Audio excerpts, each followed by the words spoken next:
Good evening, Professor Clooney. Good evening, Boy. Hello. Nice to see you. Yeah. Yes. We're very, very happy. Hi, good morning to all of you. Morning. I'm sorry I cannot be in Chennai for this. Good Or morning. anywhere, in Kaladi or anywhere. So it's too bad. I'm even more sorry I can't be in Kaladi. Yeah, sorry for all the cases in India. It sounds very bad now. Yeah, world over. It's bad. But at least all of us are safe and we're able to be together virtually. So that makes me very, very happy. Yes. Yeah. Dr. Muthulakshmi, can you hear me? Hi, yes, madam. Thank you. Thank you. We will wait for just 3 minutes and we will start then, no? Yes. Would you like our cameras off while talking? Yes, only the speaker who is the speaking. Except the speaker, everybody has to mute the audio and video. That will be good for the sound. Yes. Thank you.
Shall we begin?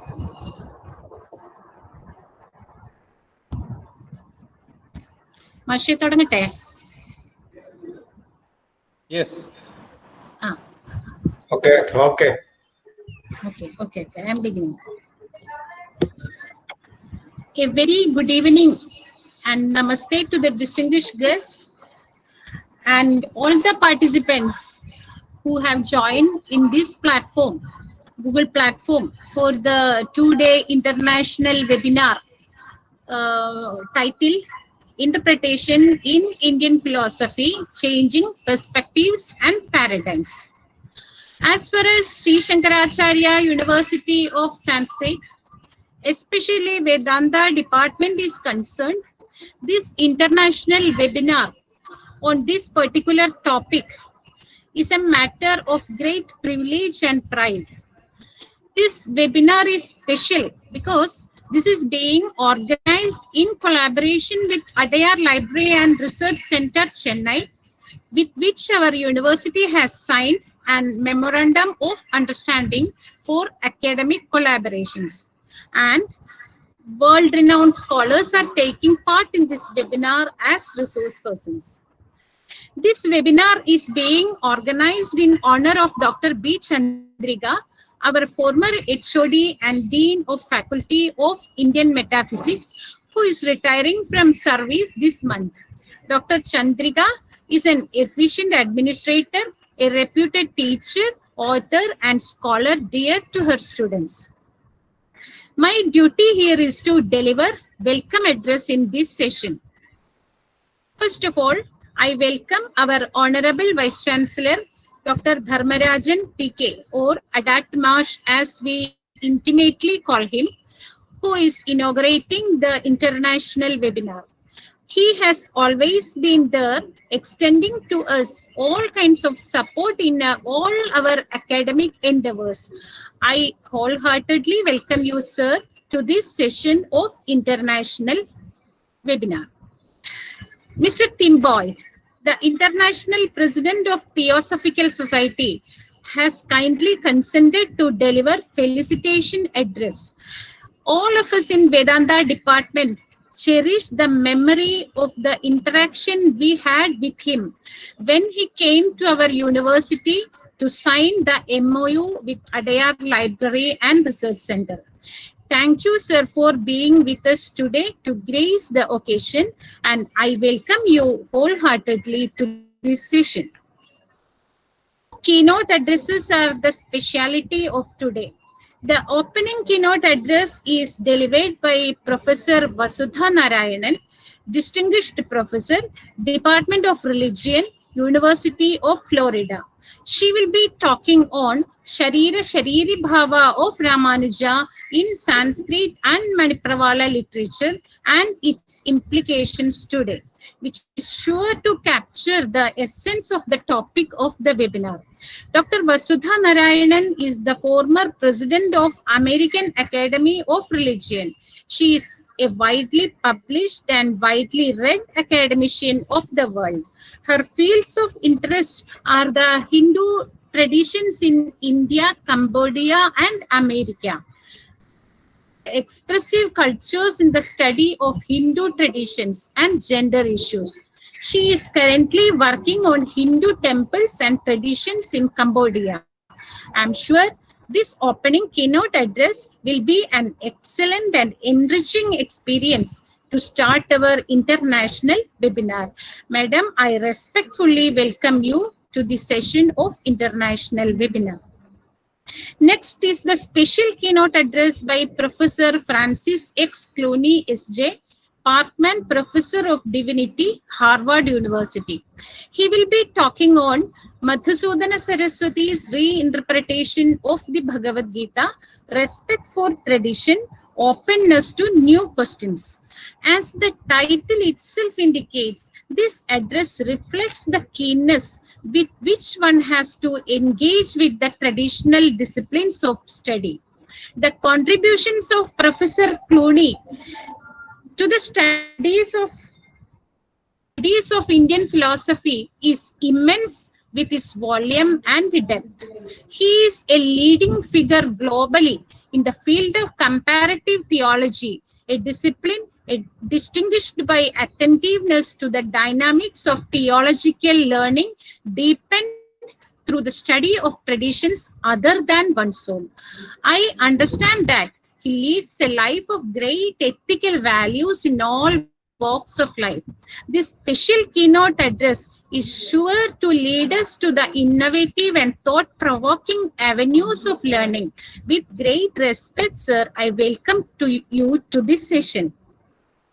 There are many other scholars and academicians participating in this webinar, especially scholars who are resource persons of tomorrow's session, Dr. Sudakshina Rangaswamy, Dr. Sucharita Adluri, Dr. Radha Raghunathan, especially Radha Raghunathan, with whose sincere efforts we are able to organize this webinar in this manner. I welcome all of you to this session, and I also welcome our students, friends, and well-wishers all over the world. Thank you. Now I request Dr. A.P. Francis to control and lead the session. Dr. Francis?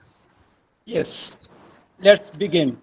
At the outset, we have two small announcements. One, I request all the participants except the speaker to mute audio and video. Number two, please avail the chat box for the specific questions, queries, doubts, etc. Now, we have the inaugural speech, the session. Our Vice Chancellor, Dr. P.K. Dharmarajan. Sir, we are eagerly waiting for your inaugural speech. Over to Vice Chancellor Dr. P.K. Dharmarajan. Dharmarajan, sir. Yes, thank you. Thank you, head of the department, respected scholars and dignitaries. This is indeed a great moment in the academic history of Sree Sankaracharya University of Sanskrit, Kaladi, that the Department of Vedanta, in association with the Adayan Library and Research Center, Chennai, is organizing a two-day international webinar on interpretation in Indian philosophy, changing perspectives and paradigms, in honor of Professor B. Chandrika, former head of the Department of Vedanta and Dean of Indian Metaphysics, and also presently the Honorary Director of International Sri Shankar Studies Center of Sri Shankara. I think the topic is intended to be an analysis of our philosophical tradition from the standpoint of our present philosophical requirements. As a preamble, we should identify basic requirements of the present scenario. Not only India, but the whole countries all over the world is terribly attacked by a pandemic virus, COVID-19. In this situation, what should be the basic requirements? I think it is nothing but science orientation, rationalism, and secularism. All the ideas and attitudes going against these should be viewed as the dead weight of the past. We have to enrich the above basic requirements with contemporary knowledge and experience. It should not be an antiquarian curiosity. I think this two-day webinar will analyze the problem in depth and wide. I wish all the success and congratulate the organizers for opening new doors for discussion. With these remarks, I inaugurate the two-day webinar. Thank you.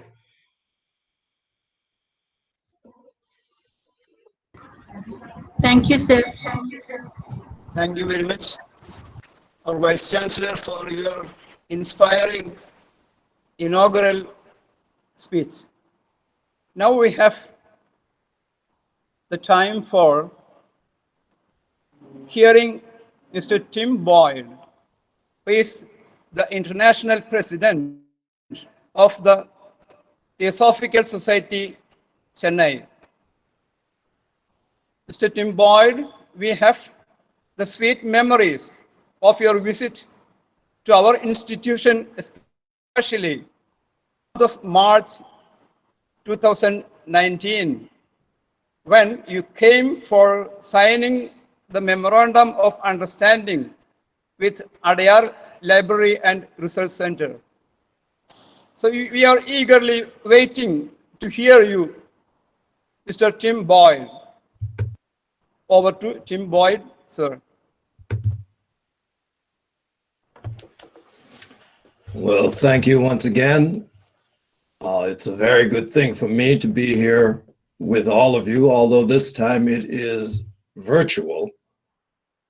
The last time that we were together in Kaladi, I remember very, very well. It was a very short time after the flooding that had taken place in Kerala. This time, I'm joining you in the middle of a pandemic. I do hope that these occurrences will not prevent you from inviting me in the future. It's a wonderful thing. 2 years ago, when we made the Memorandum of Understanding for collaboration between our two institutions, and to see something such as this conference come to fruition is something that I find to be very important and very significant. During my time at the Sri Shankara University, in meeting with your students and with your faculty, I do have to say it was something that was very impressive to me. Impressive because of the enthusiasm that was very evident in the students and in the dedication, which was quite clear in the faculty with whom I had the opportunity to meet. From that interchange, it was clear to me that this is an intellectually rigorous approach that has been taken, and it's more than that, though. Clearly, the intellectual and the development of the knowledge aspect is something that is very carefully considered and very carefully worked out. But my finding was that it's much more than that that is tried to be instilled into your students. That really, the perspective seems to be the holistic development of the person. And particularly with regard to the moment in which we live. Because it is the Department of Vedanta that is sponsoring this event, it is something that relates to ageless wisdom, ancient wisdom, but ageless wisdom. It's something that is tried to be passed on. And as a study, today's conference of interpretations of Indian philosophy, we all know that the very meaning of the word philosophy relates to the love of truth. Truth by its very nature is something that is unchanging. If it is true today, it is true tomorrow, and it was also true yesterday. So the truth itself is unchanging. The love that is expressed through the study and the application of truth is the basis of the philosophical endeavor. Of course, though truth does not change, our capacity for seeing and understanding constantly shifts and is always influenced by the moment in which we find ourselves living. That's the challenge of the university. That's the challenge of the individual philosophers, to try to understand that which is ageless through the lens of the necessarily limited lens of a particular moment. I think this sort of conference is necessary, and I'm very happy for the very many esteemed participants who will be assisting us in understanding of the interpretations, of the perspectives, of the paradigms that are available to us in this moment. It's an honor to me to be able to say a few words of felicitation for this. And with that, I would just like to turn it over to the contributors who are waiting to share their understanding with us. Once again, it's a wonderful thing to again be in contact with the university and to have our two institutions collaborating in this very necessary way. So thank you once again.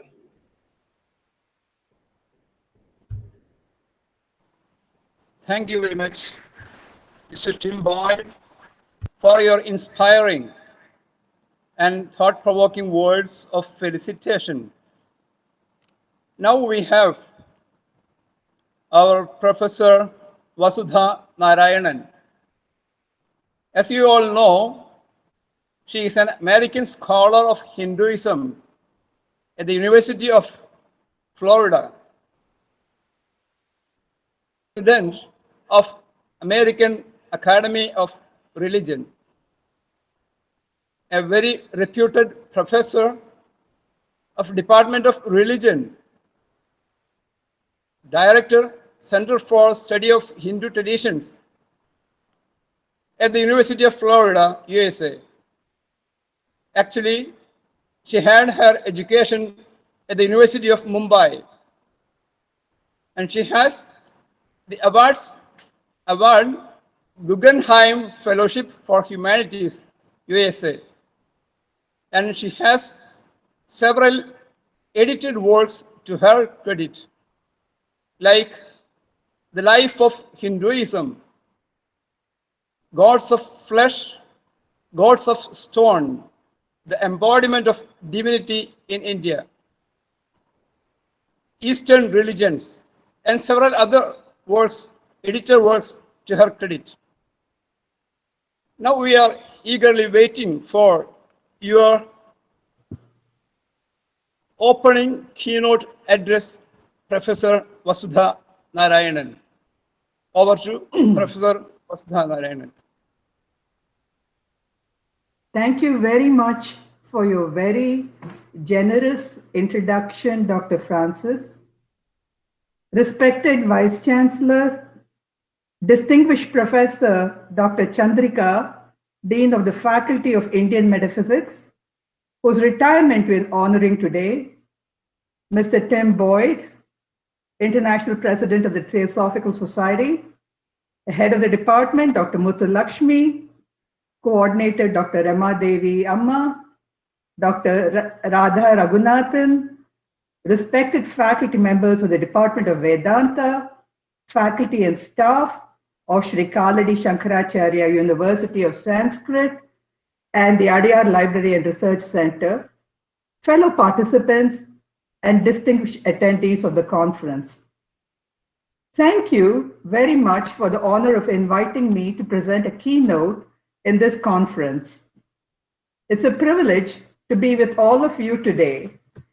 May I start presenting sharing my screen now? Yes, please.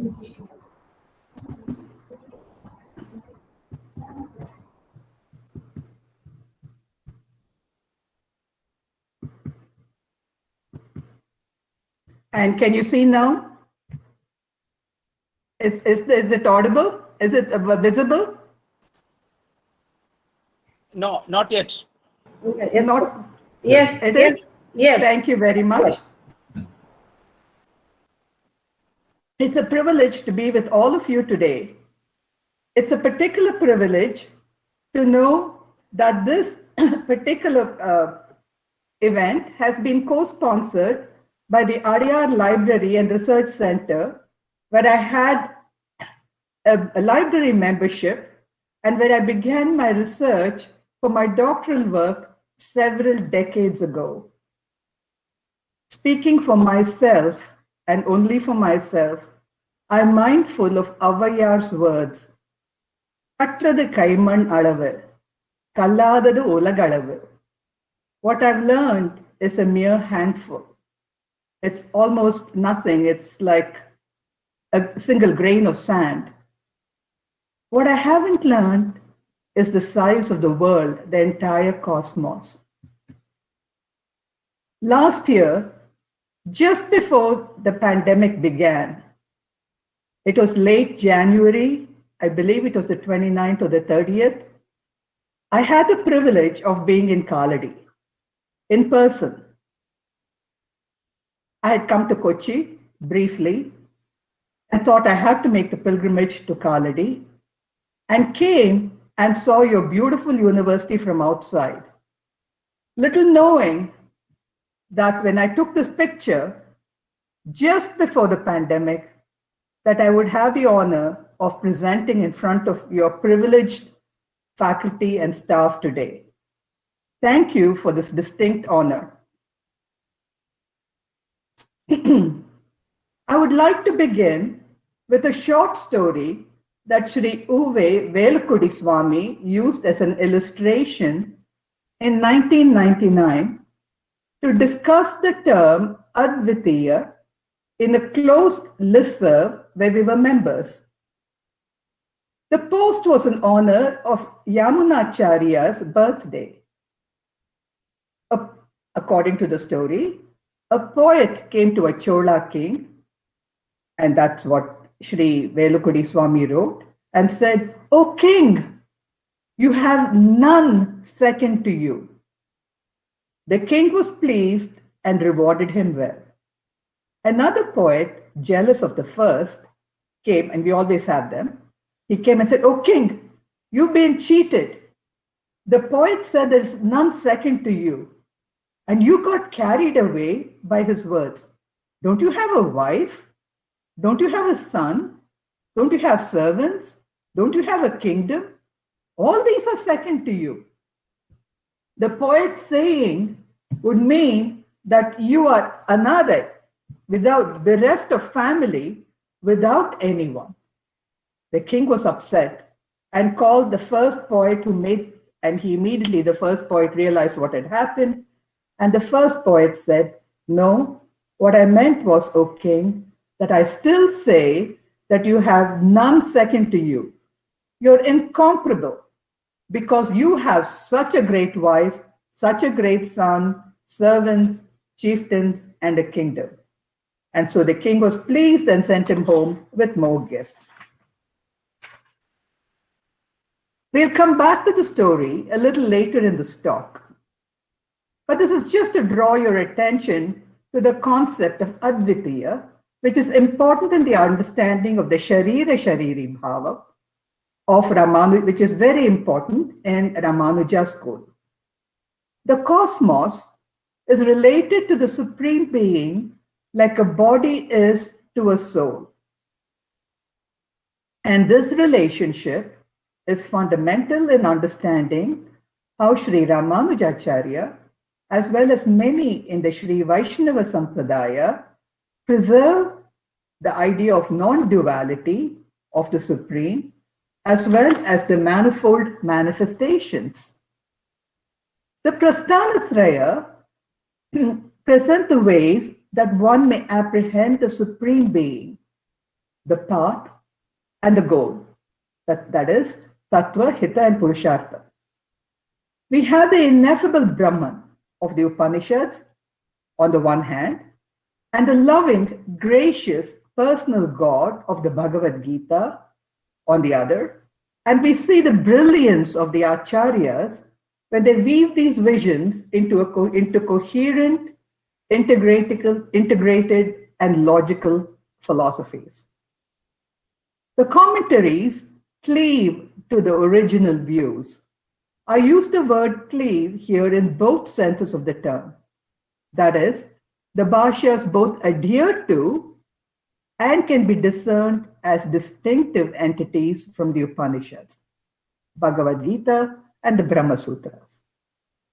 In the next few minutes, I'll talk briefly only about one feature, one aspect of Tattva, and in a very brief way at that. The significance of the Sharira Shariri Bhavam in the Sri Vaishnava tradition in a few select texts and a few select passages. There are other relationships as well.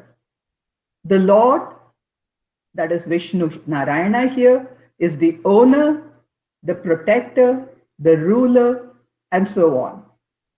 But the Shariri Sharira Bhava is whereby the cosmos, that is all of Chit and all of Achit, all the sentient and non-sentient, form the body of the Supreme Being, who is the soul, includes, as we shall see, other relationships as well, to a considerable degree.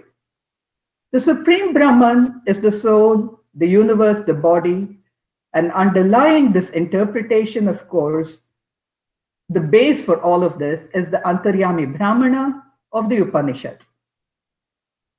I will start with Yamunacharya in the 10th century, late 9th, early 10th centuries, and Ramanuja. Because the Guru Parampara says, Natha Yamuna Madhyamam. And then I will move to Tirukkurahai Piran Pillan's Manipravala commentary on the Tamil poem, the mystical poem, Thiruvaimozhi. Following this, I'll draw attention to Parashara Bhatta's Sanskrit commentary on the Vishnu Sahasranama, that is, his Bhagavad Guna Darpana. So, for the classical thinkers, my focus will be on Yamunacharya, Ramanuja, Tirukkurahai Piran Pillan, who was Ramanuja's cousin, as well as Parashara Bhattar, one of his primary disciples. I'll then move fast forward to talk about the modern implications of this Vedanta philosophy through the words of Sri Uve Velukudi Krishnan Swami, as well as Sri Dushyant Sridhar. One of the main points that emerges here is that while Yamuna and Ramanuja are writing works such as the Siddhitraya, the Vedartha Sangraha, and the Sri Bhashya, that is Ramanuja's commentary on the Vedanta Sutra, the articulation of the Shariri Sharira Bhava, that is between the Jivatma and the Paramatma, is based on philosophical and Vyakarana logic. But the texture of the works of the second two Acharyas, Pillan and Parashara Bhattar, is different. In their works, what we see is a balancing of between both bodies, the two cosmic bodies. One, the cosmic Sharira, whereby the universe is the body of the Supreme One, as well as the Divya Mangala Vigraha present, that is the Archavatara in the temples. This is possibly because they are commenting on devotional works, works infused with bhakti, and also possibly because the contemporaries and followers of Ramanuja explicitly acknowledge and cite from the Pancharatra Agama. The last section of this paper, as I said, focuses on two contemporary scholars. Sri Yamuna was the spiritual teacher of Ramanuja, even if he was not in flesh. According to one story, he sees him from far, but they never met in person. One part of the Siddhitraya text exists now, only parts of it exist now, but the relationship between the human being and Brahman is seen clearly and brought out in his discussion of the term Advitiya. He quotes several scriptural texts and Smriti texts based on the Shruti, and then he says, with the aid of the scriptural text and the Smriti text based thereon, it is learned that the world constituted of Chit and Achit derives its very being from the fact of its having Brahman as its soul. It is in this earlier discussion, and this is where the old Chola king story that I mentioned comes in. Very briefly, in passing, Yamunacharya, it is he who says, as an analogy, the story of the Chola king with which I began this paper. Notice that the analogy is relevant in his times in the 10th century. And it's set in a political context that his learned audience is familiar. Sri Velukodi Swami expanded on this story a little bit for the audience to make it understandable to us and set it as part of the narrative. But for now, the point that I'm making for now is that Brahman is the soul of the universe, and this is clearly mentioned by Sri Yamunacharya. So this is what he has said very briefly, just as one line in passing, which becomes the larger story for Sri Velukodi Swami. We move on to Sri Ramanuja, arguably the best known of the Sri Vaishnava philosophers. And he elaborates in great detail the body-soul relationship. Because he is so clear and so articulate, I'll only quote from his primary writings very briefly, and that makes the point. I don't have to elaborate upon it. He did it in such a beautiful way more than a millennium ago. In the Vedanta Sangraha, he says very clearly, he is the abode of countless auspicious attributes, unsurpassed in perfection. He is Bhagavan Narayana, the highest spirit. And I'm quoting from Professor S.S. Raghavachar's translation here, inimitable. Srimad Narayana is presented by the entire Vedanta through variations of terminology as the soul of all, the highest Brahman, the highest light, the light of all lights, of course, the highest reality, the highest self and being. Such is the nature of the inner controller. Again, back to the Antaryami Brahmana. He says, the Vedas devoted to the exposition of the glory expound the fact that he controls, and this becomes the key analogy, controlling, that he controls all entities, Chit and Achit, as well as their indwelling selves. So the Chit, Achit, our souls, all of these are controlled by Paramatma. And they do the Shruti and Smriti do it in two ways. They describe them as his power, part, splendor, form, body, and organism. And through such term, too, they also affirm the oneness of the entities with him. So the manifold nature of the universe, as well as the unique nature, is preserved. And once again, this was Professor S.S. Raghavachar, one of my early mentors, translation. Thus he argues for the unity and the multiplicity of the supreme reality. But what does this relationship mean? It is expounded in many places and in the Vishnu Sahasranama itself at a later place. After multiple quotations from the Upanishads and the Bhagavad Gita, primarily the Antaryami Brahmana, but of course not limited to it, Sri Ramanuja says, from both the Vedas and the words of the passages of the sages, emerges the following teaching. The Supreme Brahman is the self of all. The Chit and Achit constitute his body.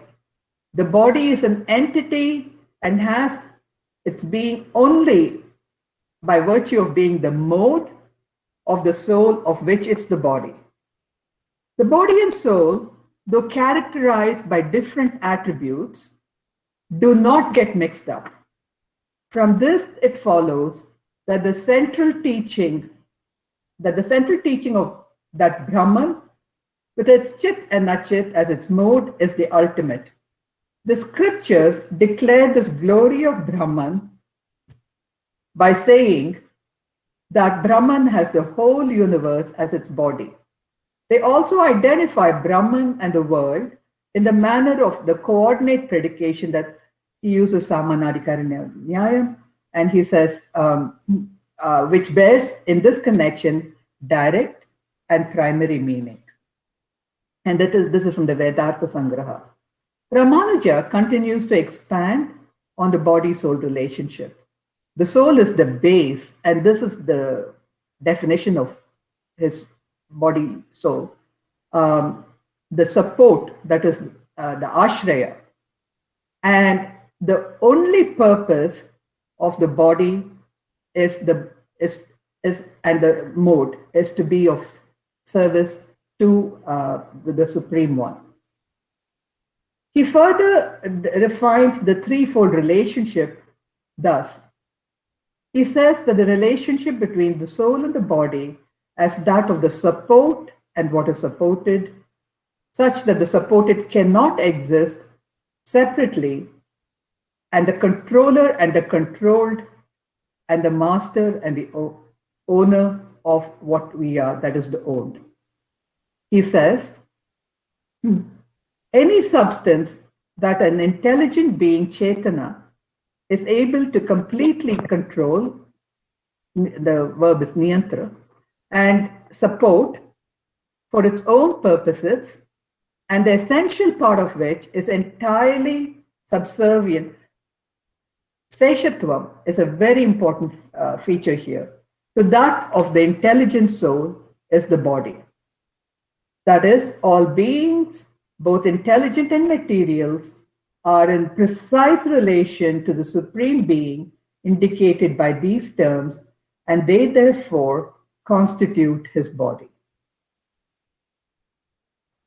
And the same definition which we find in the Vedanta Sangraha is given in the Sree Bhashyam and the Gita Bhashyam also. Notice the three characteristics of the soul in the body. The soul controls and supports the body for its own purposes, and the body is a sesha to the intelligent self. His cousin, Ramanuja's cousin, Tirukkurai Piran Pillan, writes about them in various contexts. But where he comes closest to defining the body and soul, he emphasizes that of the controller, exactly like Ramanujacharya. He speaks also a lot about the soul pervading the body.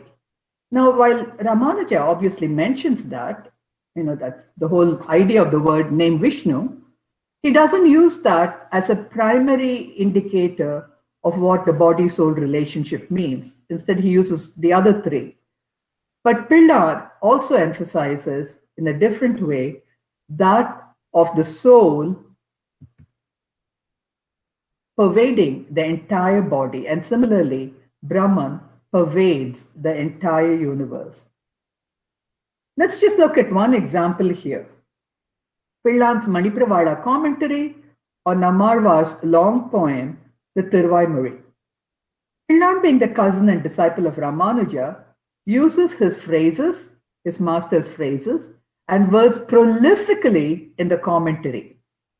As early as in the commentary on the third verse of the Tiruvaimurai, Pillan says, the wealth of the universe, which belongs to the Lord, whose essential nature, auspicious qualities, and realm are distinct from all other entities, all straight Ramanuja words.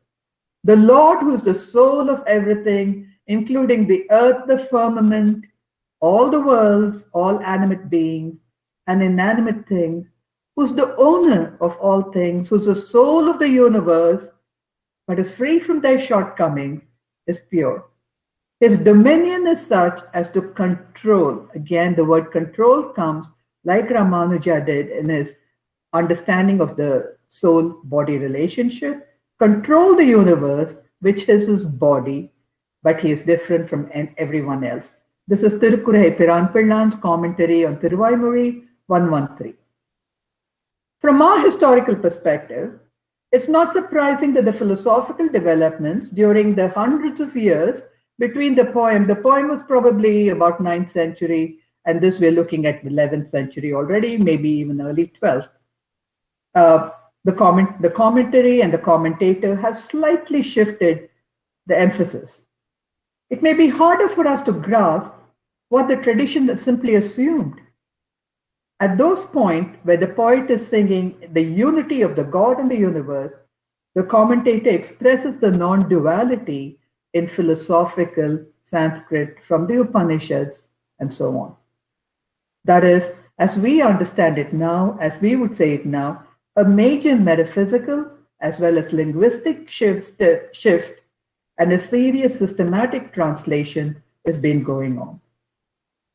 Pillan regards the poet Nammalvar's Tamil words to be in perfect agreement with the meaning of the Sanskrit scriptures.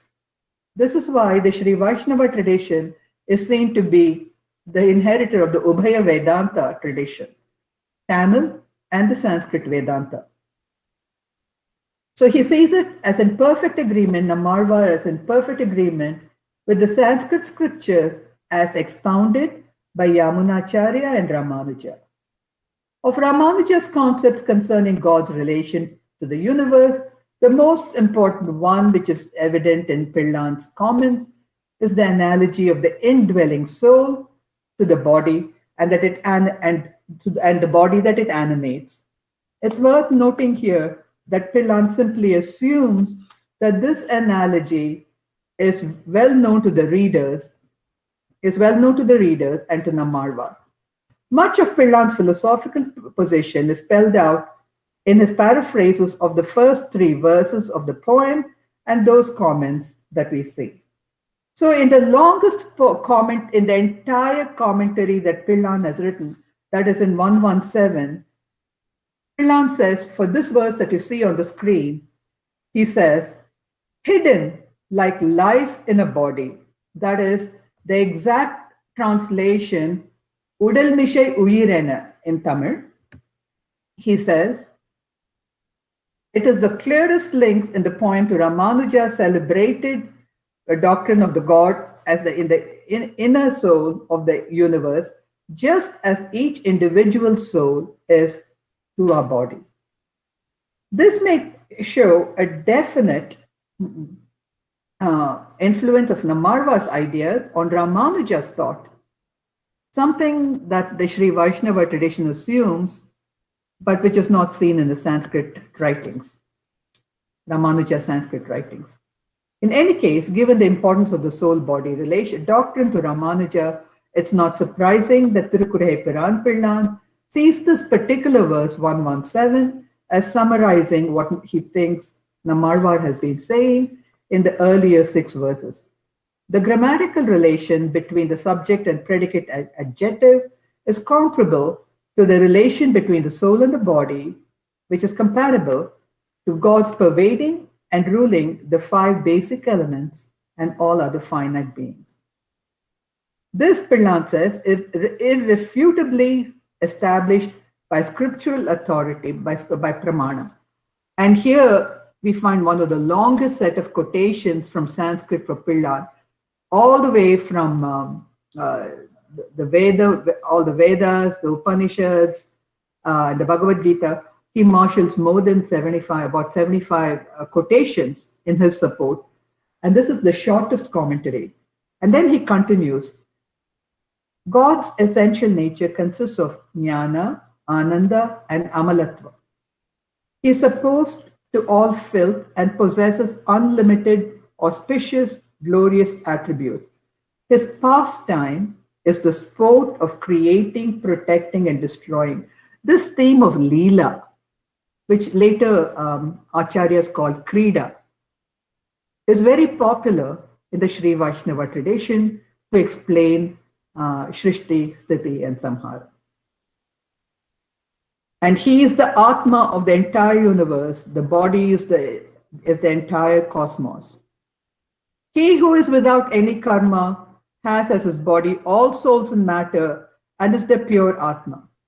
He is pure and not affected by the happiness, sorrow, change, and imperfections of other beings. This is the Supreme Being. That's Pillan's commentary on 117. While Pillan emphasizes this Sharira-Shariri relationship in select philosophical verses of Nammalvar's Thiruvaimozhi, the bulk of praise in the commentary is actually on the Divya Mangala Vigraha, the Archavatara present in all the Divya Deshas. Nammalvar praises the Lord in several Divya Deshams, including Thiruvananthapuram, Tirunava, Tirukakara, Tiruvalla, Tiruvanmandur, Tiruvattattur, just to name a few of the Kerala Divya Deshams.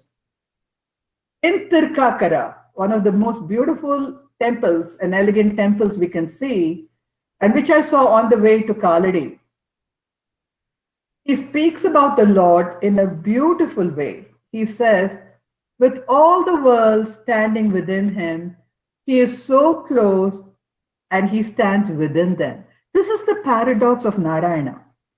That is, the worlds are within him during Pralaya. It is all within his stomach, contained in a very subtle form. This is the unity, the Advitiya of the universe. All the worlds are within him, but he stands within them. So that's the paradox of the worlds being within him and he is within them. And yet, this cosmic body is here in Tirukakara. O Lord of the beautiful Tirukkatkare, I do not comprehend the grace by which he ate my life. He uses the word swallow. Like the Lord swallows the world during Pralaya and keeps it safe, he swallows the poet himself. And then in the next verse, the poet himself is so overwhelmed with bhakti, he says, he is swallowing Vishnu Narayana. That's the paradox of bhakti. That is, they're both contained within each other.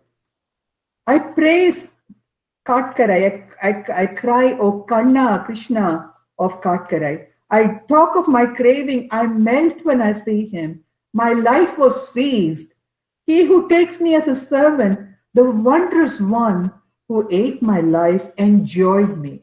That is, my body, my soul, the only prayojana it has is to be enjoyed by the Supreme One. This sense of bhakti that we find in Pillan is heightened. Very quickly, I move on to butter. And I regret, because of time, I'll be not paying too much. I won't be spending too much time on him. What I will say, and I will summarize what Bhatter has to say, rather than read it out, because of time limitations. Bhatter writes a lovely commentary on Sri Vishnu Sahasranama, Sri Bhagavad Guna Darpana. Of course, in this, he is preceded by the very elegant commentary that Sri Sankaracharya wrote about on the Vishnu Sahasranama itself. And both of them talk about bhakti. By the way, the first translation that I know of Sri Sankaracharya's commentary on on Vishnu Sahasranama was published by the Adyar Theosophical Society in 1927. Of course, the Vishnu Sahasranama is set up for bhakti. So when the question is asked, Ko dharma sarva dharmanam, the answer comes back pat, yad bhaktya pundarikaksham. So we know immediately what the primary emphasis of the whole Sahasranama is going to be. So in this introduction to the commentary, Sri Sankaracharya quotes the Vishnu Sahasranama in detail, the Vishnu Purana in detail. He quotes this and he says very clearly that let him who, and this is Sankaracharya's commentary on Vishnu Sahasranama in the introduction, let who, and he quotes this part of the Vishnu Sahasranama, whoever hopes for final liberations, nirvana, learn to look upon all things as equal and the same. That is, by him who knows this, all the existing world is to be regarded as identical with himself, that is with God, as proceeding alike from Vishnu, assuming a universal form. But the key words here, which I wanted to emphasize, they should look upon all things as the same. And that's the key quotation from the Vishnu Purana. And Dr. Sucharita will be talking much more about the Vishnu Purana later on. And I'll come back to this comment on this quotation of Vishnu Purana in a couple of minutes. Of all the comments, the entire commentary of Bhattar, Parashara Bhattar on the Vishnu Sahasranama, I'll focus only on his comment on Bhutatma. And when he's writing on Bhutatma, he says very clearly that this, of course, that the Supreme Being is the soul of all beings. He says a state of things being the possession of Bhagavan, and his being the possessor is particularized by saying that they are his body, he is their soul. He is the soul of all beings. Below, the individual soul is described as the soul of the body and belongs to it. That is because the soul enters our body, directly controls and directs our activities. That is, my soul controls and directs my activities. So the word control, like Ramanuja, comes back again.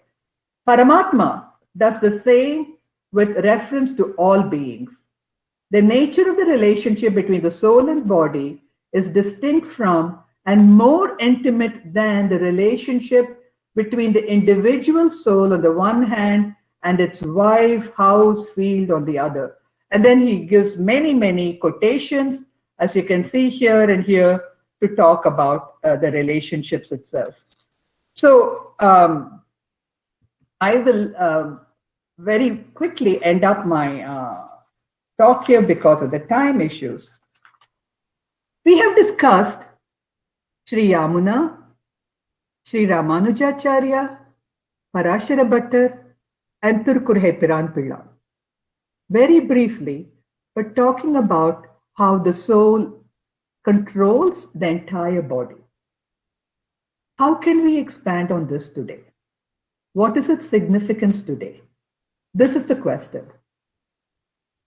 And I will present just two of many illustrious minds here who talk about this. First, very briefly, Sri Dushyant Sridhar. When he quotes, and I'm indebted to him for kindly sending me a personal message, giving his explanation of this particular bhava. Sri Dushyant Sridhar quotes extensively from Valmiki's Ramayana, and this particular verse of the Ramayana itself is in which he speaks about the world, Jagat Sarvam Shariram Te. That particular verse is of importance to him. And Sri Dushyant Sridhar also combines that with the sayings of Kamban, sensitive to the different languages and the milieu that we live in today. But he also quotes another beautiful verse of Koratarvan. Koratarvan is the father of Sri Parashara Bhattar. And then he quotes Sri Parashara Bhattar also. And Sri Parashara Bhattar and Sri Rangarajastavam says very beautifully that the creation makes manifest the Lord's hidden splendor. So this is another way in which we speak about God and creation, the unity and the multiplicity. When the peacock has its feathers together, it just looks all together and compact. But then when it spreads out the feathers, you see the beauty or the manifold nature of the universe. And here, Bhatter says, O Lord who fulfills desires, like a peacock shaking loose its brilliant feathers and holding them high in front of the peahen, here it's Lakshmi, Sree. By your wish, you spread out the expanse of the souls and matter that are hidden and one with your body during the time of Pralaya. And then playfully, again, remember the theme of Leela, Krida comes up. You display the glory in front of Lakshmi, in front of Sree. This is the beauty of the creation, and Sri Dushyant Sridhar brilliantly reaffirms what the Sri Vaishnava Acharyas have said earlier. Finally, how can we make some of the teachings be relevant to the 21st century? And I will be alluding to Sri Velukudi Krishnan Swami here soon. We may recall a story from Tirukoštiyur said about Ramanuja. It is said that when he was given the Ashtaksharam, he was told not to reveal this to anyone. But holding, and this is where we remember the Vishnu Purana sentence, holding all beings to be the same. Sri Ramanujacharya climbs on top of the temple Gopuram, and he announces and he broadcasts this particular mantra to everyone. So even though Tirukoštiyur Nambi had told Ramanuja to keep this a sacred mantra, to be a secret, he explicitly defied his teacher. Even though he thought he would go to hell, everyone else will be saved. And so he gave this. And of course, his teacher is pleased and calls him Emberumana after this. So Ramanuja is a visionary. His Vedanta challenges, on the one hand, he accepts the Upanishads, accepts the Bhagavad Gita, and gives a very traditional commentary on that. But he's also a visionary who challenges accepted social norms or social hierarchy, and he sees people through the lens of devotion. And here, that's where the line from the Upanishads and the idea of the soul having the entire universe as the body becomes significant. He accepts all classes of society, and his emphasis on Sharira Shariri Bhavam as brought out in a very relevant way by Sri Velukudi Swami. And it is this that I will quote as one of our last changing interpretation. It is not a change on the doctrine on Tattva. It is just highlighting an emphasis on one particular aspect to make it extraordinarily relevant to our times. In one short talk, he uses the Sri Velukudi uses this relationship between the Jivatma and the Paramatma as the most significant feature for us not to feel afraid of anything. And in these times of the pandemic, this is of particular relevance. Actually, this time of the pandemic, there's a story that was told about Parashara Bhatter. And I digress here, but it's a beautiful story and I wanted to share that with you. It is said that Parashara Bhatter, who commented on the Vishnu Sahasranama and whom we discussed a few minutes earlier, he died very early, very young. At that, his brother wept and was filled with sorrow. Parashara Bhattar's brother cried. And then we see the true philosophy of Vedanta.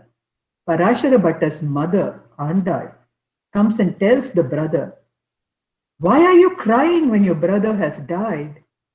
Are you jealous that he has attained the highest good of Vaikuntham, of being in Sri Narayana's service? What kind of person are you? Were you the son born of Kuratarvan? Stop crying, your brother has got the highest state." That lofty ideal on the face of a son's death is a courage that is Vedanta in action. And I remember that, and we think of that here. And what Velukudi Swami is saying here is that the relationship of the Shariri Bhavam is something that urges us not to feel afraid. This is by way of the comment to the Bhagavad Gita 1866, the Sarvadharman Parityaja, the Charma Shloka. Shri Velukudi quotes the Antaryami Brahmana, of course, the central feature of the relationship, and discusses the body-soul relationship. The earth, water, fire, Achit, and form the body of Brahman in the Antaryami Brahmana, but do not recognize him. But is it not our task to know that he is our indwelling spirit? Shri Velukudi emphasizes that the Shariri, the supreme being, is the Rakshaka. If he is the protector, why should we be afraid? Something so relevant to us today. We are afraid when we think we are alone. We are afraid when we know that we cannot take care of ourselves, and the fear that no one else can help us when we are in danger. But when a person lives in a home where there's a strong wrestler ready to guard and defend us, that person is not afraid. Similarly, the Supreme Shariri lives within us, always there to guard. Elaborating on this analogy further, he speaks of how this body that we have is ours, something that Bhagavan gave us. We take care of our body so well, he says. We take such good care of our body. We eat healthy foods. We get adequate sleep, and so on. We decorate our bodies. We wear good clothes. We wear jewelry. Third, we make sure our bodies are comfortable. I'm sitting on a comfortable chair here. We use extra blanket. We turn on the AC. You have a good bed to lie down. And we have that extra cushion like I have here. If we are not well, we run to the doctor and are most concerned on how to get better. So for our bodies, we are worried. We are ready to ward off the danger. We are ready to make it healthy. And I'm quoting him. I'm translated him. We are ready to make it beautiful, to adorn it. We are ready to make it comfortable. I'm ready to do all this for my body, he says. But does my body know I'm doing this? No. This is how the Lord makes way for our bodies to be healthy, for our beauty, for our comfort, our experiences, and also wards off the danger to our Atma. If we realize he does all this, we do not have to worry Marshachaha. We are part and parcel of him. If we know this, we will not worry. It is not surprising that our bodies may not know this, but shouldn't we have the intelligence to know this? And then comes his beautiful exposition of the meaning of this, which is relevant to us. The second part, the first is fear, freedom from fear. The second is this. And consider, he says, and I've translated him, another beautiful point. My body has many sense organs, like eyes, legs, a tongue. None of these fight with each other. Will my eyes fight with my ears? Will my ears fight with my legs? Why? Because all these are mine. All these are my body, part of my single body. Similarly, if we become cognizant that in this world, everyone, all the Jivatmas are part of Bhagavan's body, we will not fight with each other.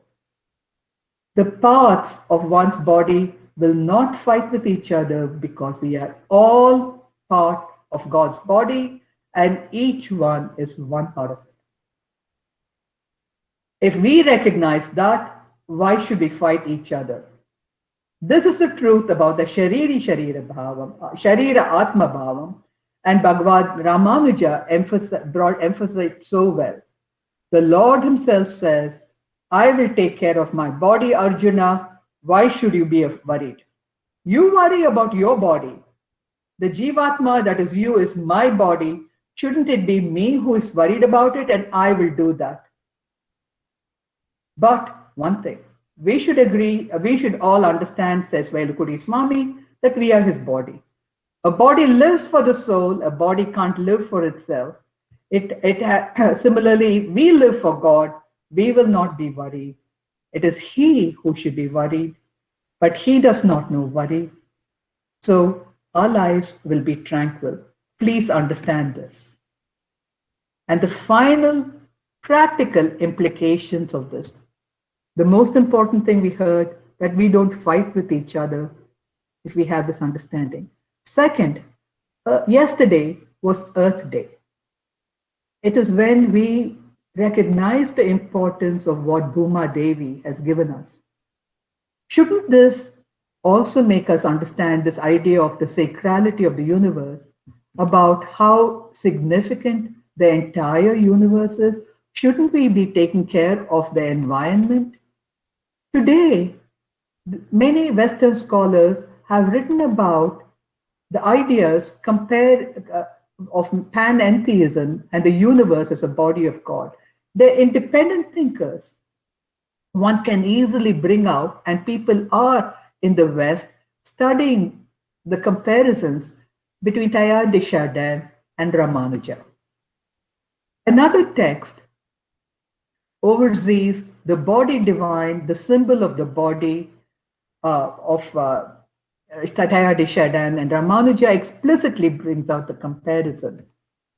But just as Sri Varaha rescued Bhudevi, we should also, as the body of God, be sure that this earth is kept sacrosanct. This enterprise is Vedanta in action that we see in Tirumala, Tirupati, where in the national park there, they have a garden of sacred plants, and they give you a plant to take home as prasadam. So you take it home instead of the laddu, and it's even better for you than your cholesterol, than the laddu. And it helps in the environmental upkeep. In all these ways, we can see that the entire universe, being the body of the Lord, is a beautiful concept of relevance to us. A very recent articulation on this topic, from a very unusual mode, unusual source.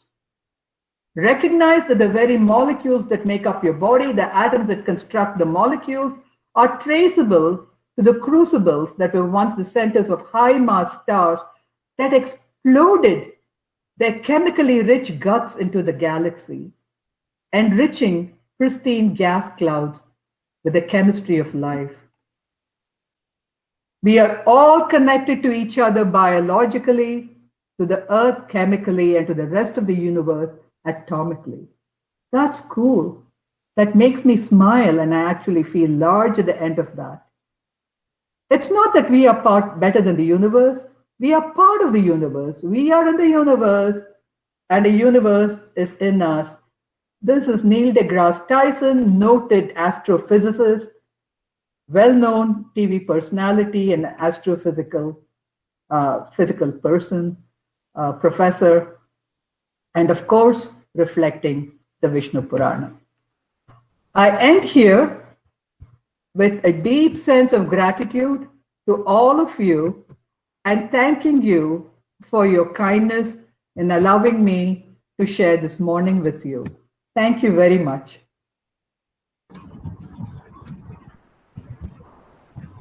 Thank you very much, Professor Vasu, for having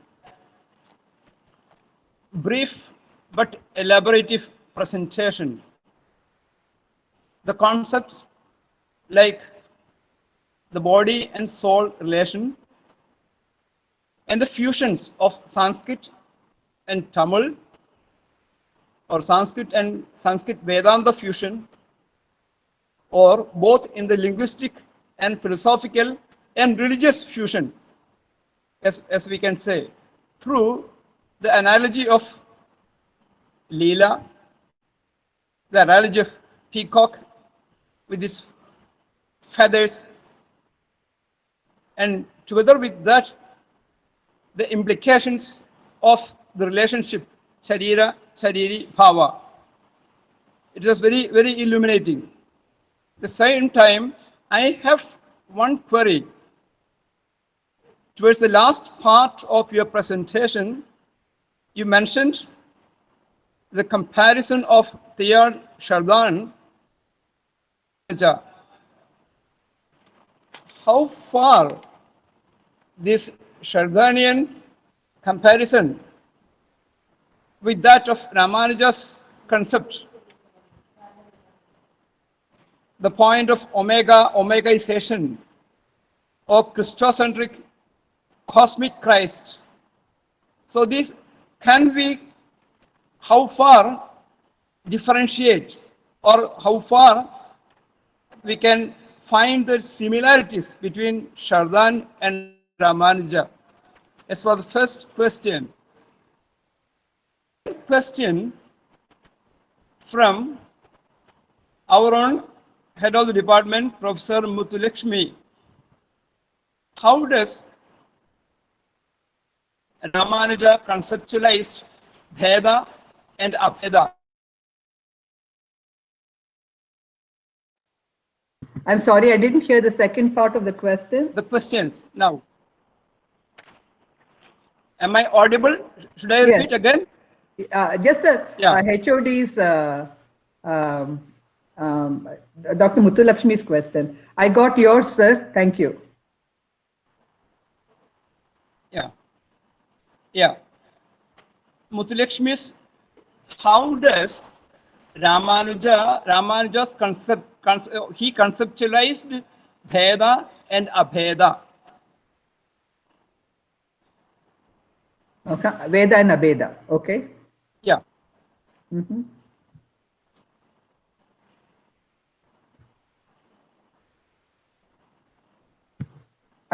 These are both very, very profound questions. Thank you.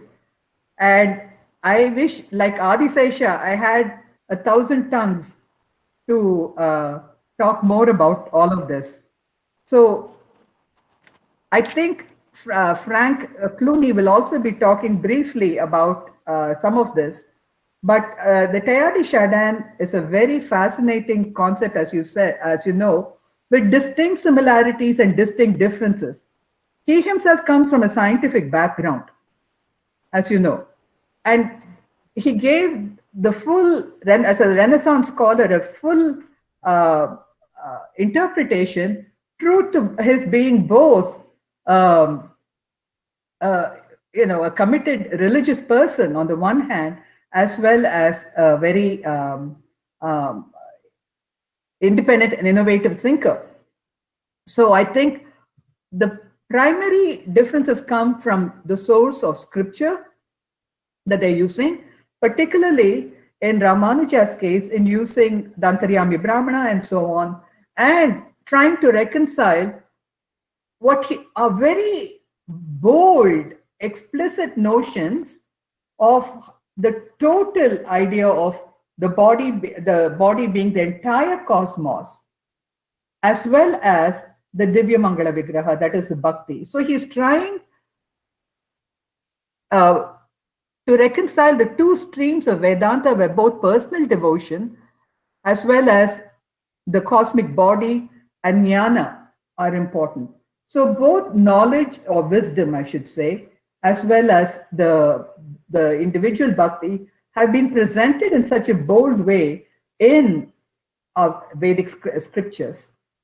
So this is less, so I think I would probably consider, and this is my limited understanding, that when you come to the scriptural heritage that he is going back to, and Frank can correct me on this, that the devotional and the personal element of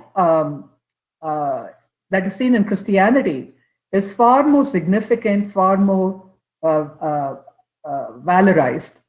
And for him to take the bold stand to speak about the cosmos being the body of the Lord has been a very interesting step indeed.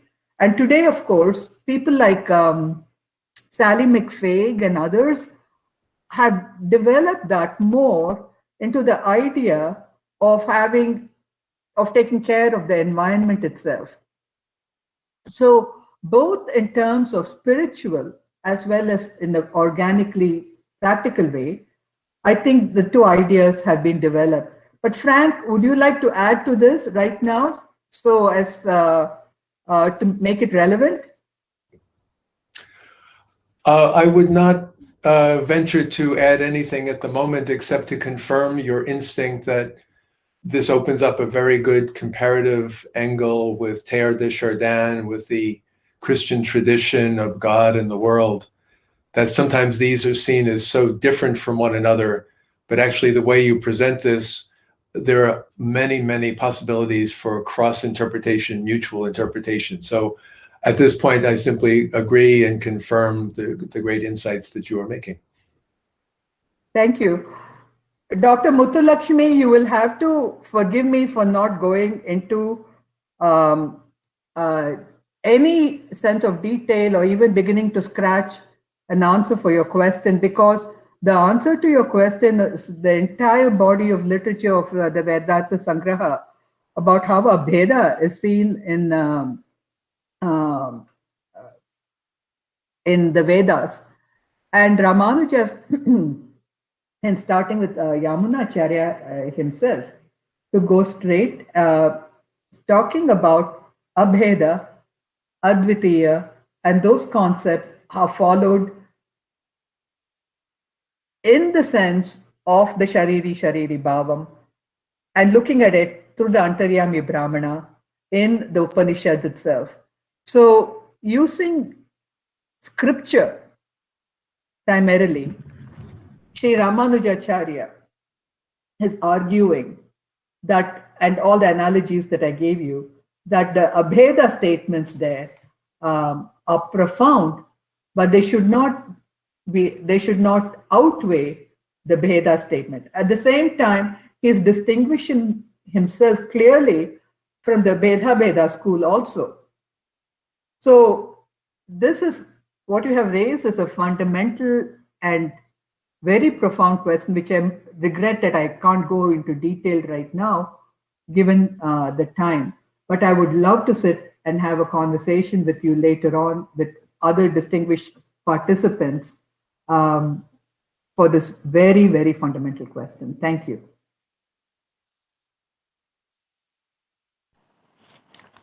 Professor Vasu, we have 3 more questions. Number 1, by Radha Raghunathan. How would you differentiate or compare Advidiya of Ramanuja and Shankara? Number 1.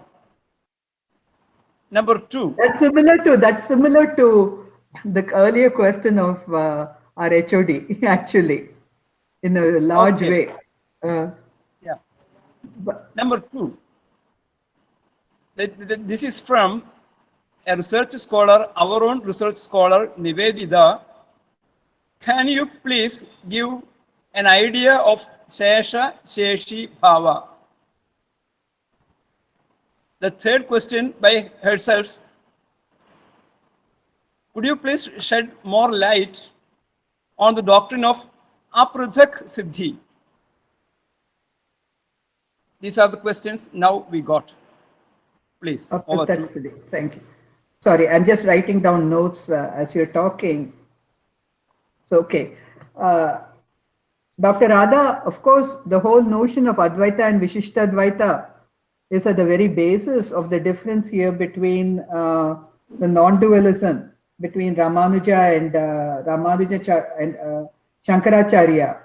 And so all the fundamental differences that we have stated in between Advaitam and Vishishtadvaitam, which is seen in the opening paragraphs of the Vedanta Sangraha and Sree Bhashya Commentary 111, all of them are the relevant features here of seeing the Supreme Brahman in Sankaracharya. And I would hate to, they talk about fools rushing in where angels fail to tread. And to come to Sri Sankaracharya University and try to explain about Sri Sankaracharya's philosophy, for me, it would be the height of pride, ahankara. So I would defer to all the other learned people here to talk about that in greater detail. But certainly we can talk about this in any Zoom call also. So all the major differences that you know already, which you are well aware of that I know, I will not be adding to them. Shesha-Sheshi relationship is integral to the understanding of Sri Vaishnava philosophy. And the Shesha is the owner, owned. And Sheshi is the master, the owner, the controller of everything. And so just as the body is totally ruled by the Supreme Being, so we are the Shesha of the Sheshi, who is the Supreme One. We are like, it's more than servant. It is being totally adimite, in service of, and the word comes from the word remainder. What is remains after everything else. He is the Supreme. And so that consciousness has to be explicitly a part of our understanding of us being the body of the Supreme according to Ramanuja. And this, of course, Apratak Siddhi, as you know, is the integral feature of the relationship between body and soul. So it is the inseparable unity. And he gives many analogies, not just Ramanuja, but Vedanta Deshika, all the others give different analogies to speak about. If we have Yamunacharya, even a person with a stick, you can separate the two. But a color with the cloth, a cloth with the color yellow, milk and its sweetness, the integral part of though today, of course, you can have milk which is no fat and toned and everything. Now they're even the inseparable, what we taught in the analogies as inseparable, they are separating. That's a different matter. But in those days, at least, these were considered to be inseparable. So giving all these analogies, what can be separated, what cannot be, they show the idea that between the Supreme Being and us, both ontologically, as well as from the devotional viewpoint, that the Lord cannot live without us. So we think of the Lord as independent, as having his own self, but independence, but he confesses that he cannot live without the devotee. From the devotional perspective also, the connection is inseparable. So one has to see it from the viewpoint of these philosophers, not simply as the philosophy, but as part of the devotional world they live in. And so I would certainly say that both parts of it have been very integral, the devotional and the ontological part, as being very close to each other.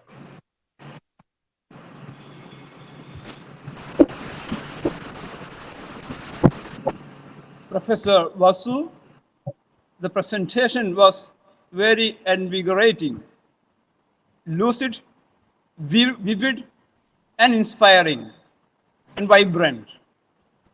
We, Sri Sankaracharya University, Department of Vedanta, together with Adyar Library and Research Center, we extend our thanks. At the same time, now we are coming to the near proper time. Now the discussion time is over. We are now moving to the special keynote address by Professor Clooney S.J. Once again, Yes, my Lord. gratitude, Dr. Francis, my gratitude and my congratulations to Dr. Chandrika, and my gratitude to her and everyone else for the service that you've been rendering to our culture. Thank you. Thank you. Thank you, madam. Thank you. Thank you. Thank you very much, madam. Thank you. Now we are moving to the special keynote address by Professor Clooney, a well-known scholar in the teachings of Hinduism. After receiving his doctorate in South Asian languages and civilizations at the University of Chicago in 1984, Clooney taught at Boston College until 2005, serving also as academic director of the Oxford Center for Hindu Studies. He is the Parkman Professor of Divinity and Professor of Comparative Theology at Harvard Divinity School. In 2010, Clooney became the director of Harvard Center for the Study of World Religions. The same year, he was named a Fellow of British Academy.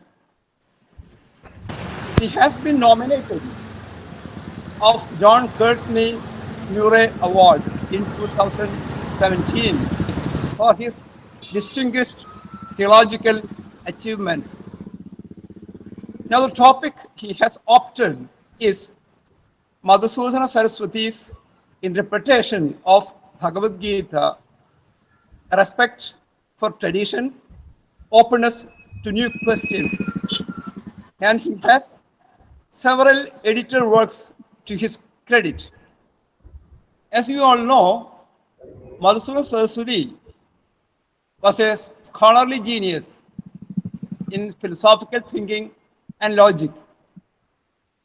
He could also use the language skillfully and effectively.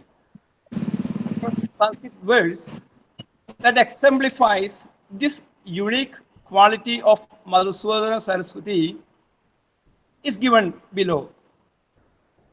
Veti param Saraswatya Madhusudana Saraswati Madhusudana Saraswatya param veti Saraswati.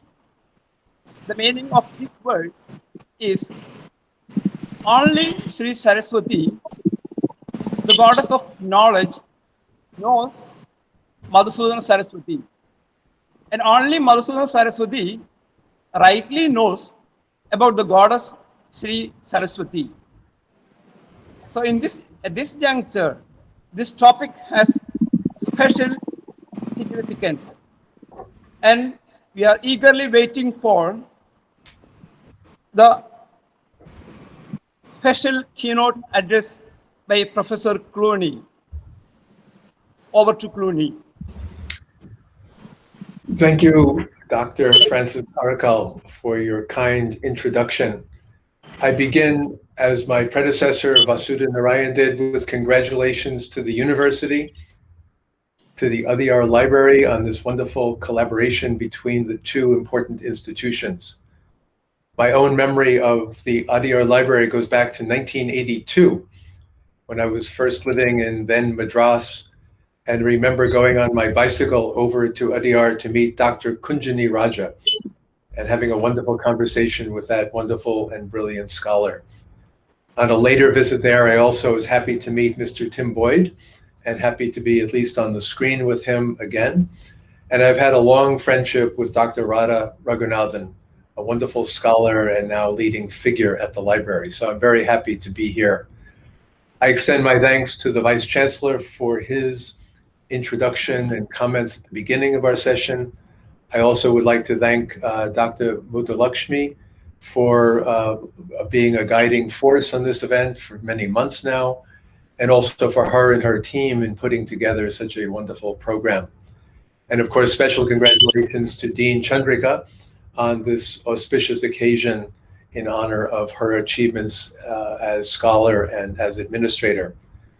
My own experience of Kerala and Kaladi goes back to 2019, my very last visit to India before the pandemic hit.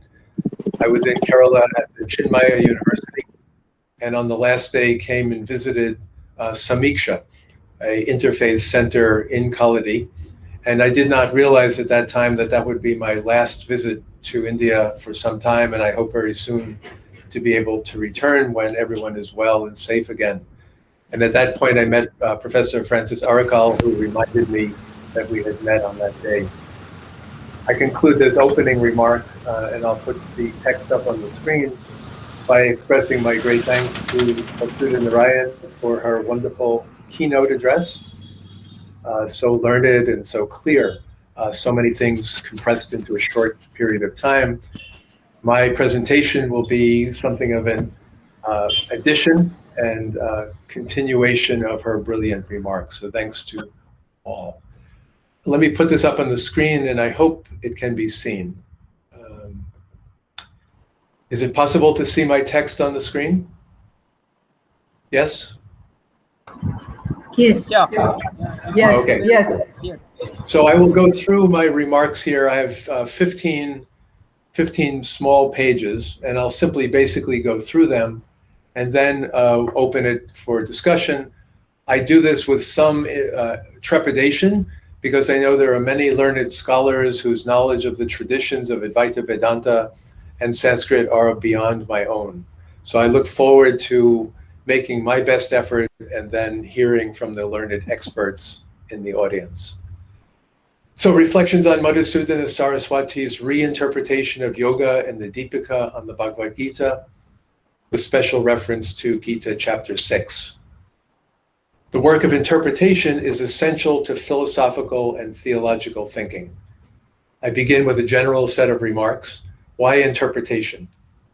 Interpretation is necessary and ever unfinished because human meaning making is always unfinished. To say this is no insult to the sources or great interpreters who have preceded us. Meanings change over time, even if not radically, but in terms of what is understood about or needed from a text. We cannot help but interpret. Dedicated interpretation admits the value of sources, but also the value of development and even progress in thought. This requires a certain dispassion in the reading, a reading that resists over-privileging the past or the present unduly. As all my learned listeners know very well, there is a long history of interpretation both in India and in the West. Purva Mimamsa, of course, is interpretation par excellence, both in its Purva and Uttara forms. Commentators ranging from Shabara and Prabhakara, Shankara, Madhusudana Saraswati have shown us for many, many centuries how interpretation works. In the West, too, interpretation has flourished, I think notably in interpretation of the Bible, the Jewish Hebrew Bible, the Christian Bible, and later in the Quran. All these instances are substantial instances of interpretive thinking that we call philosophy. And thinking philosophy here not simply as analytic, not simply as abstract or conceptual, but as an interpretive commentarial practice.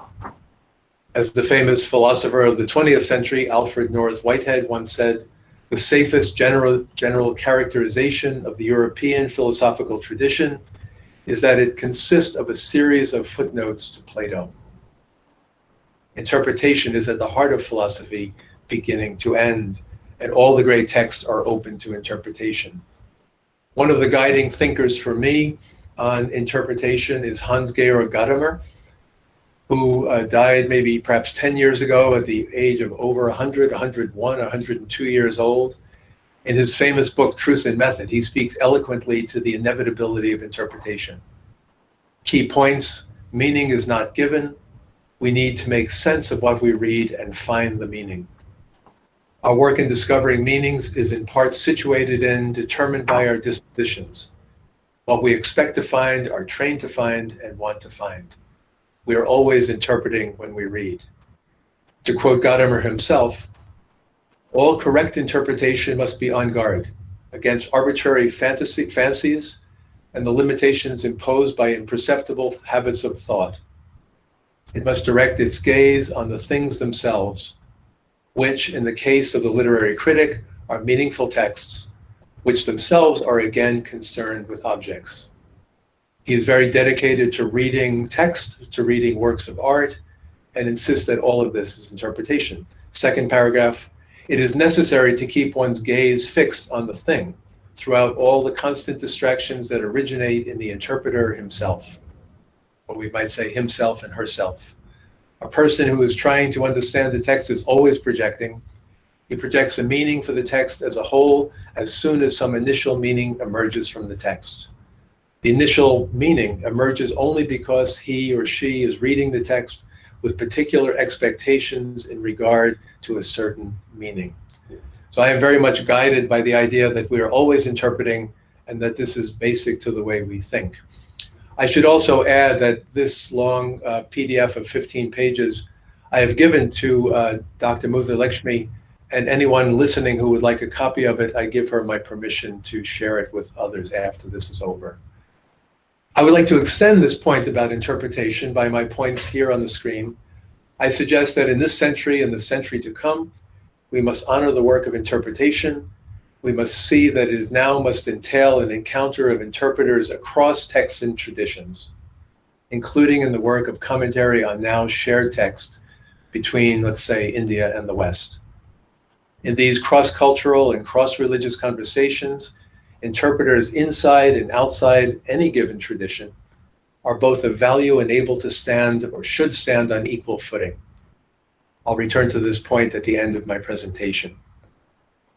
This presentation, in the short time that I have, elaborates one example that I think will be unsurprising and nothing too new to anyone who's listening in, namely Madhusudana Saraswati's strategies for understanding Bhagavad Gita, chapter 6, particularly in light of the practice of yoga, even as understood in terms of the Yoga Sutras and his use of the Laghu Yoga Vishishta.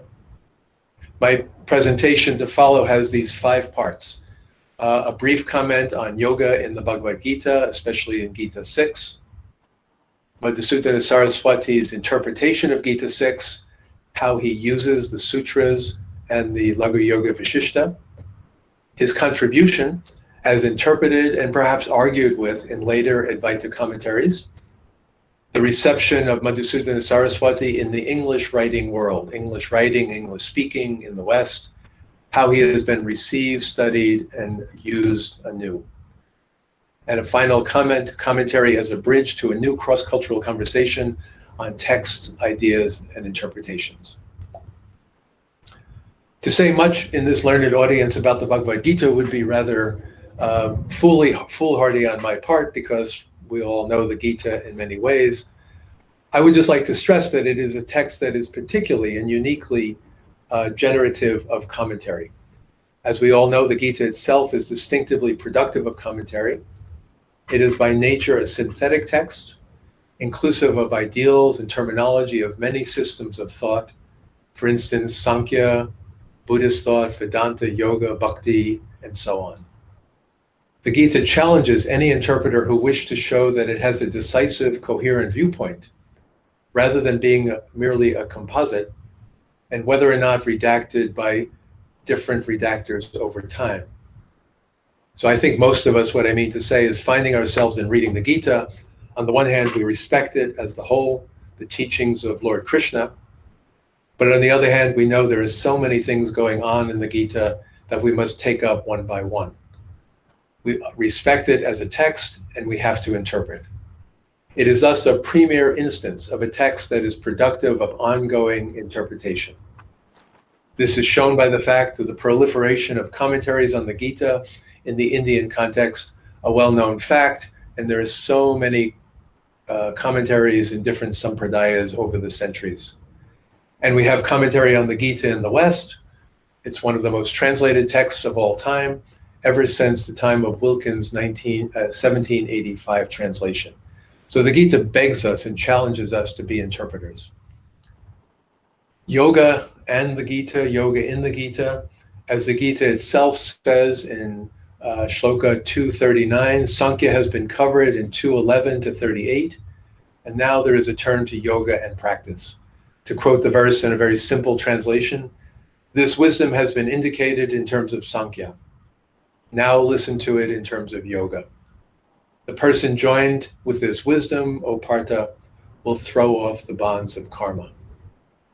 Of course, the practice of yoga is most vividly imagined in Gita chapter 6. Unsurprisingly, since the issue of yoga and Advaita is a vexed one that needs to be sorted out carefully, distinguishing yoga as philosophy from yoga as practice. And what I mean to say there is that when we get to chapter 6, and as you all know, there is actually a description of the practice of yoga, and then the clarification, purification of the mind, which I'll come back to in a moment. Understanding how yoga as philosophy, how yoga as practice are taken up in the Gita is extremely important to its interpretation. I referred to you the wonderful and learned article by T.S. Rukmini in 1993, when she's writing about the Yoga Sutra Vivarana that has been attributed to Sankaracharya in light of his teachings on yoga in the Brahma Sutra Bhashya, and the back and forth between yoga as philosophy and yoga as practice. So this is a familiar and old theme. However, this may be understood, it is clear that yoga is everywhere in the Gita. No surprise.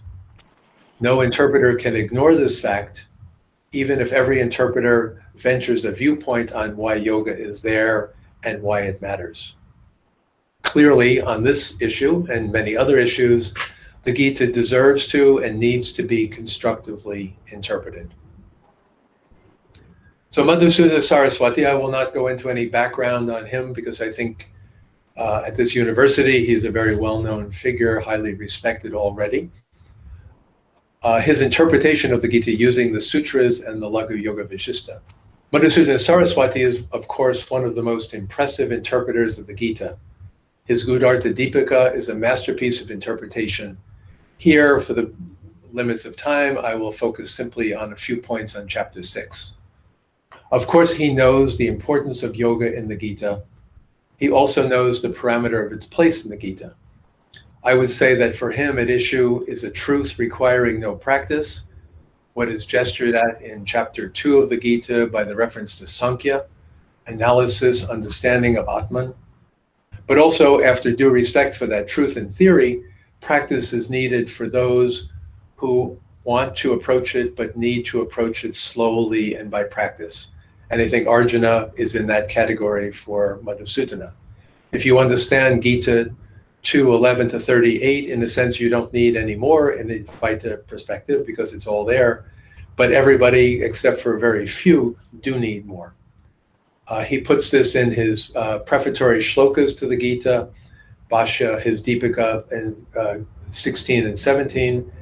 After approaching a teacher for the elimination of doubt, there follows Shravana of the Vedanta, and so on. In this matter, the whole of the Uttaramimamsa scripture is useful. Then, by the ripening of that Shravana and so on, there is establishment in contemplation, upasana. Here, let the Yoga Shastra be complete and completely used up. At the beginning of chapter 5 of the Gita, Madhusudana says, he notes that yoga is for those who have not already achieved vidvat samyasa, who have not had what we might in English call sudden enlightenment.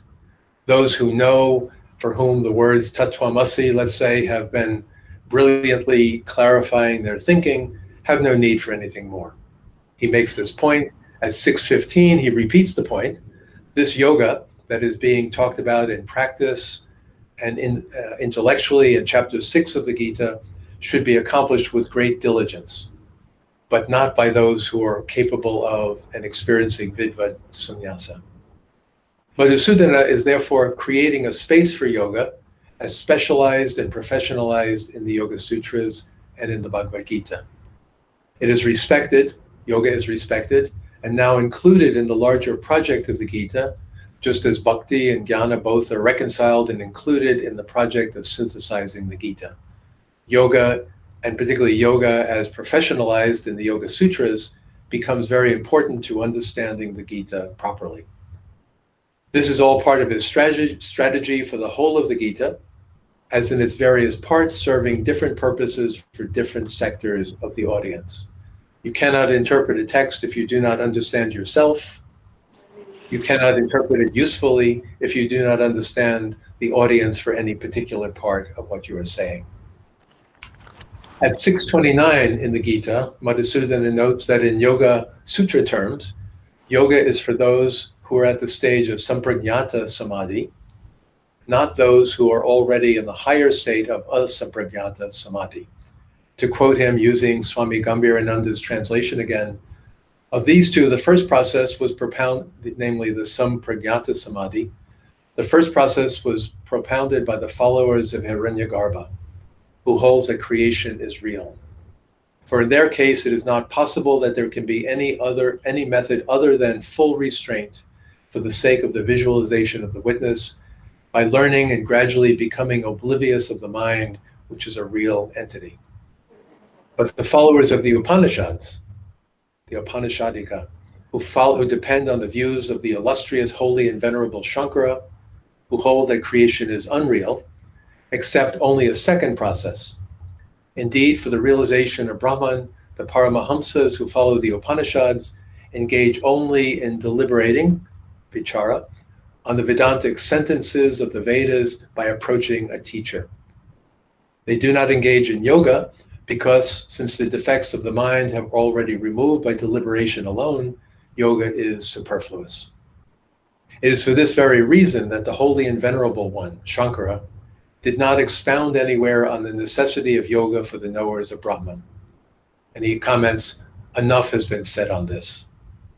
Thus, yoga has a particularly important role in the Gita and in chapter 6, but he's very, very clear from an Advaita perspective, this is not needed for everyone who reads or understands the teachings of the Gita.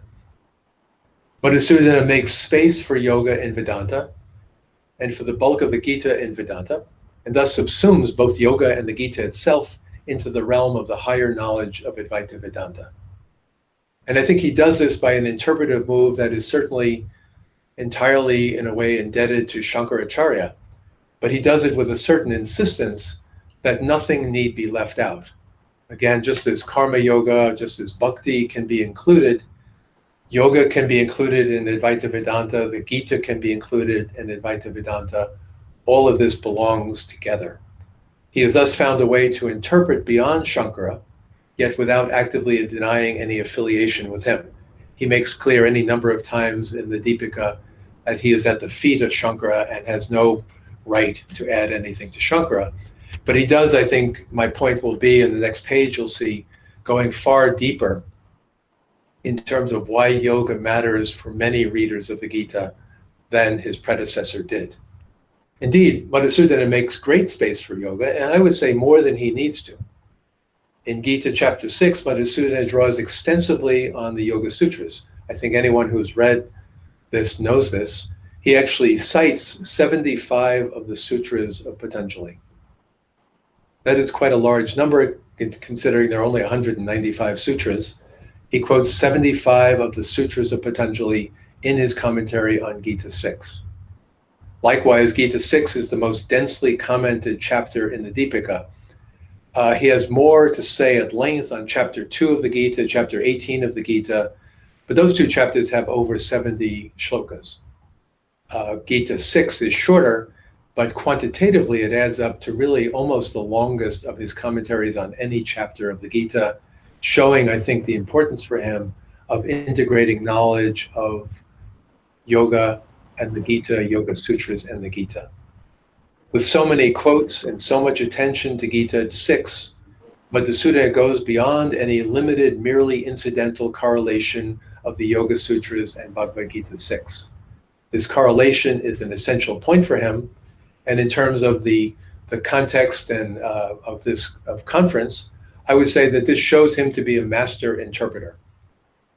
He not only interprets the text in a literal fashion, but he takes the meaning of the text and spells it out at length, and does relatively bold moves by bringing so much, not simply of yoga in some generic sense or philosophical sense, but so much of the Yoga Sutras to bear in his commentary. He also goes further. And again, I'm not the expert on the Laghu Yoga Vasishta, and some of my learned listeners may be so, but it's noticeable the importance that he brings to thinking about how to think about yoga in terms of Patanjali, but also going beyond it to the Laghu Yoga Vasishta. At Shloka 632, he makes a distinction between the two kinds of knowers that we've seen earlier. One not needing yoga, because tattva jnana is sufficient. If you know reality, that's all you need. But other kinds of knowers require it because there is still need for manonasha and vasanakshaya. the obliteration or the destruction of the active mind, and the total removal of any of the after effects, the vasanas of previous karma and mistaken jnana. He says, to quote, "Indeed, there are two classes of persons who are eligible for knowledge. Those who have had recourse to worship or upasana," this is Gambhir Nanda again, "and those who had not. Of the two, as for the one who strives for tattva jnana, having practiced contemplation till there is a realization of the one contemplated," this is by the process of shravana, manana, nididhyasana. "In the case of that person, jivan mukti spontaneously follows upon knowledge, tattva jnana, since the vasanakshaya and the manonasha have already taken place through the process of upasana. But the second category, a seeker of liberation in modern times, who usually does not practice worship, resorts to knowledge all of a sudden through mere intense desire." So this is reiterating what I just said. Even in our times, even in the modern day, people who understand and have intense desire and realization do not need yoga. Without yoga, he accomplishes manonasha and vasanakshaya simultaneously through a simple discrimination between spirit and matter. So there is no need for yoga. And what is interesting here is not simply repeating and reaffirming an idea that one can find very clearly in many of the texts of Shankara, in many of the texts of Madhusudana himself, but in using these terms, tattvajnana, manonasha, and vasanakshaya, I think he is clearly referring to the Laghu Yoga Vashishta. As is well known, this threefold reference to tattva, manas, and vasana really goes back to the Laghu Yoga Vashishta. Madhusudana is using the text as bridging the Yoga Vedanta divide, particularly by sequencing in order tattvajnana, manonasha, and vasanakshaya. At 632, and I won't give long quotes here for the sake of time, he first of all reiterates that for most people, there is a practice of tattvajnana that needs to be accompanied by manonasha and vasanakshaya. He then quotes two verses from the Laghu Yoga Vashishta, Akashagati Abhavadi Nirupana, verses 113, 114. And then he quotes Yoga Sutras 2:33, 34. And so he's clearly weaving together in his interpretation of Bhagavad Gita chapter 6, what the text actually says, its minimal descriptive understanding of yoga, what Sankaracharya has said, his many, many quotes from the Yoga Sutras, and bringing in the Laghu Yoga Vashishta in order to explain how he's using the Yoga Sutras in order to explain yoga in chapter 6 of the Gita. This is a wonderful interpretive process. And he does this very frequently too. I counted them up. 36 verses from the Laghu Yoga Vashishta are quoted in Gita 6. And one might say, strictly speaking, none are needed. One can simply dwell on the text, one can simply depend on the text of the Gita, and if you want, use the Yoga Sutras. But as a master interpreter who is explaining in detail and bringing the issues of his own time to bear, Madhusudana says, guess what? We also need this text as well. He recognizes the value of the processive thinking that is found in the Laghu Yoga Vashishta for the sake of explicating Gita 6 as seriously yogic, as clarified and deepened by Patanjali, yet in a way that does not undercut the knowledge at the heart of Advaita. So he's juggling all these themes together and doing a massive act of philosophical interpretation. And so to conclude this part of the paper, and I'll move on to the next parts, thus we have a particularly rich and interpretively subtle subsumption of the entirety of the Yoga Sutras into the Vedantic interpretation of Gita 6. Just as thereafter, beginning in chapter 7 and following, Bhakti is both honored and subsumed into the Advaitic worldview. And just as on a larger scale, the entirety of the Gita is subsumed within the frame of Advaita Vedanta. Some commentators in modern times, such as Professor Lance Nelson, might say, well, it works the other way too. He's also either directly or inadvertently taking Advaita Vedanta and subsuming it into a Bhakti world of Vaishnavism. In any case, All of this is active interpretive work within the frame of commentary. It is grand and bold interpretive work that is essential to his view of how to read. And as I said at the very beginning of the presentation, the fact that he is so grand and active in his interpretation is not meant to be an insult to the Gita, is no insult to Sankaracharya, but as Gadamer would say, Hans-Georg Gadamer, one is always interpreting, it's just that Madhusudana does it very well. The complex views of the Gita and Shankara's views too are all taken seriously. The issues are not easily resolved, to be sure, and so must be engaged only by the serious work of commentary as an ongoing interpretive conversation. We're not finished when I've talked about Madhusudana this way because interpretation continues. And in this brief next section of the paper, I just point out work that I have not actually myself done in any depth, and there may be listeners who know these texts very well.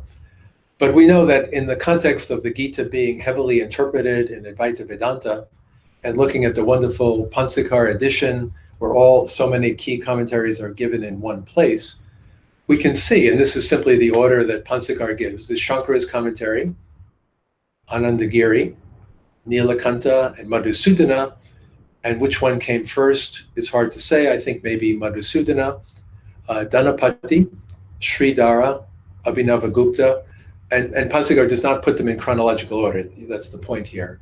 And then an appendix, a long appendix in the back, which is a commentary on Madhusudana, Sri Dharma Datta Sharma's commentary on Madhusudana.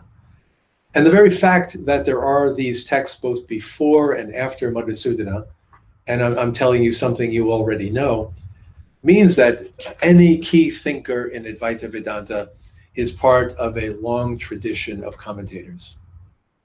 Every interpreter is preceded by interpreters to whom they are indebted.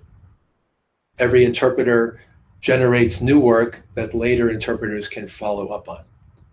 And all of these commentators may have done the best they could, but it's no insult to say that even when you think you are done with commentary, commentary always continues. So the commentaries, so-called down the page, embed this much longer conversation.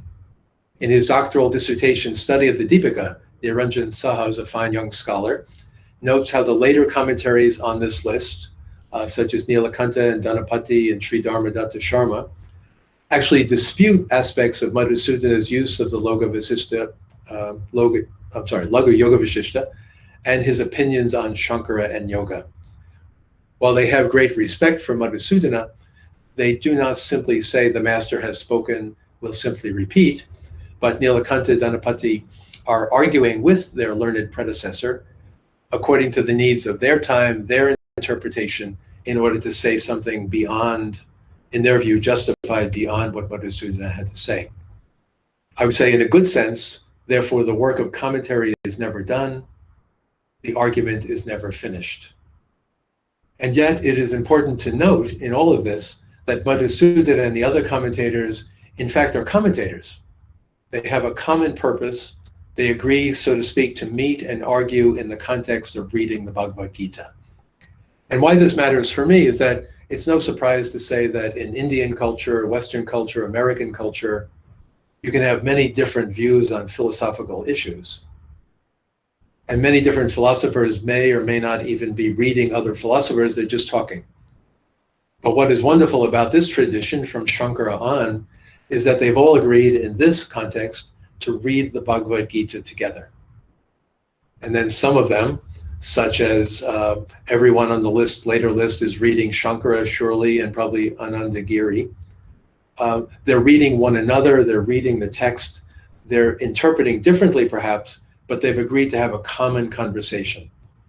And I would say that if there is no common text, if we're not talking about something we have in common, then interpretation can be mere talking, and it doesn't actually have much use. To conclude that, I would say philosophy occurs not despite, but in the work of interpretation. And personally, I think even in the work of reading scriptures. Sometimes we think that philosophy is a rational discipline that has nothing to do with the reading of the sacred text. But I think for these great thinkers, the understanding of the great text is a way of philosophizing. And that is very important for us to hold on to. This brief section also, and I'll be done very shortly, in the English writing world, because some of these writings are in India, some are in the West, Madhusudana began 100 years or so ago to be noticed in the West and noticed in the English language. And I would be happy to have corrections on this in terms of earlier writings about Madhusudana in English. But I found in the Annals of the Bhandarkar Oriental Research Institute journal in 1927, 1928 or so, debates over the biography, the dating of Madhusudana, Prahlad Divanji, K. Chattopadhyaya, and Chintaharan Chakravarti argue back and forth with one another, discussing him in English and writing these learned pieces for the journal. In 1955, Dr. S.S. Sharma at the University of Durham in England wrote what I think maybe is the first significant scholarly work on Madhusudana in English, a comparative study of the philosophy of action in Madhusudana Saraswati and the ethical thought of Joseph Butler, the great ethical thinker in the UK. He did this in 1955, and it came out as a book in 1967 when he was head of the Department of Philosophy at Bihar University. Many of us are familiar with, just a few years later, Sanjukta Gupta, now retired from Oxford. In 1958, she did her dissertation on the topic Advaita Vedanta and Vaishnavism, the philosophy of Madhusudana. This 1958 dissertation came out as a book in 1966. And when I was director of the Oxford Center for Hindu Studies and we started a series of publications, we were happy and honored to publish a revised version of her 66 book in 2006. Lance Nelson, whose name I mentioned already, wrote his dissertation in 1986 on the Bhakti Rasayana. Also articles such as Madhusudana Saraswati on the hidden meaning of the Bhagavad Gita, Bhakti for the Advaitin Renunciant in the Journal of South Asian Literature in 1988. And I also mentioned the fine young scholar teaching in India now, Niranjan Saha, did his dissertation in 2014, I believe at SOAS in London, Philosophy of Advaita Vedanta according to Madhusudana Saraswati's Gudartha Deepika. And this is surely the most in-depth consideration of the Deepika, and I have borrowed from it certainly in putting this presentation together today. And the point of this is to say that the interpretive tradition of reading Madhusudana, who's reading Yoga Sutras, who's reading the Laghu Yoga Vasista, who's reading Shankara, he then himself becomes the subject of interpretation. And not only in the great Sanskrit tradition, but here in the English language tradition as well. I suspect also in other language traditions of India, but I cannot speak to that. And I point finally to a book that came out only last year on this list. Shankar Nair, who did his doctorate at Harvard a few years back, has a fine new book out, Translating Wisdom, Hindu-Muslim Intellectual Interactions in Early Modern India. Early modern South Asia. And what he interestingly does in this book, he takes up the Yoga Vasishta, the Persian translation of the Laghu Yoga Vasishta, and he interprets it according to a number of Muslim intellectuals working in India and Madhusudana Saraswati. And he argues that at least indirectly, Madhusudana, when he interprets the Gita, and when he uses the Laghu Yoga Vasishta in his interpretation of the Gita, you might say that he's looking over his shoulder and is aware of these Muslim scholars nearby, and perhaps even, he's not sure on this, is even aware of the Persian translation of the text. And this, of course, opens up a broader conversation, not simply Sanskrit reading people in Brahminical or Hindu tradition, but even with Muslim intellectuals reading back and forth. And of course, writing this book in English and publishing it in the West, Shankar Nair has then again brought Madhusudana and these other figures to our attention again. So Madhusudana has a new life, as it were, in global study, which is by no means over with. And I've added a small portion to it. And in this final section, I'll talk about this briefly and then make a concluding remark. So only this past year, and in fact, finishing it about a month ago, I wrote an essay on Georg Hegel, the great German philosopher, using a somewhat ironic title, Much to Do About Nothing, Some Reflections on Hegel's Encounter with Bhagavad Gita 625. It'll be coming out in the Owl of Minerva, a Hegel journal, a special issue on a recent book by John Stewart, Hegel's Interpretation of the Religions of the World, The Logic of the Gods. And what I do, as I say here in the essay, I enter into the world of German scholarship on the Gita, examining how 19th century German Indologists such as Wilhelm von Humboldt and philosophers such as Georg Friedrich Hegel interpreted the Gita and assessed it in the context of their overall views of academic scholarship and philosophy. A great topic. There's a wonderful book by Brad Hurling, who did his degree at Boston University a few years back on the German Gita. And when the Gita was discovered, you might say, by the West, with Wilkins' translation into English, with Schlegel's translation into Latin and French and other translations, they began to madly read the Gita and try to figure out what it meant. And Humboldt was more of an Indologist in the way that one could only limited be in the early 19th century, and Hegel with his great philosophical model. In particular, in my short paper, I focus on how they interpreted the emptied mind that thinks of no thing at all, as we see in Gita 625. They argue back and forth what it means to say that the mind thinks of no thing at all, with Humboldt being more sympathetic and Hegel saying, see, this shows that there's kind of an emptiness in the middle of Indian thought, and it's all kind of disappointing in a way, and they're arguing with each other. But I say in terms of their scholarship, which is of course limited in early 19th century, and then later writing about particularly Hegel, that it's need to move on, to make the point about the larger interpretation, the inconclusiveness and insufficiency of the German project of interpretation on its own. We Germans will decide these things on our own. I introduced into my essay Madhusudana's interpretation of Gita 6. And this is the point. In resistance to older or newer Hegelian or anti-Hegelian determination of the Gita's meaning.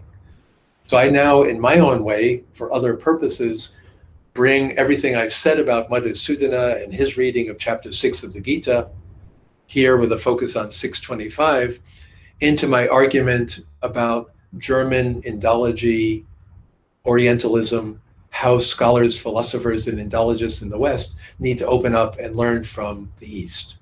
Madhusudana, of course, read the Gita with much more sophistication than Hegel or Humboldt could manage. That's understandable in the 19th century, but we, meaning we in the West, should know better. My point was not to end the scholarly argument by idealizing Madhusudana as a supreme arbiter, as if to tell all Western scholars the master has spoken, stop thinking, but rather to resituate the conversation on a level playing field so that German interpreters of the Gita, English-speaking, French-speaking, American interpretations, neither those interpretations nor on their own traditional Indian interpretations would be able to proceed in ignorance of the other. So this is a plea and a call for a two-way street of mutual responsibility and a new project of global interpretive philosophy and theology. That, I think, is where this wonderful seminar is heading. And so on my last page, I conclude with just these points. What larger insight can we take away from this grand interpretive process that I've just pointed out small aspects of today?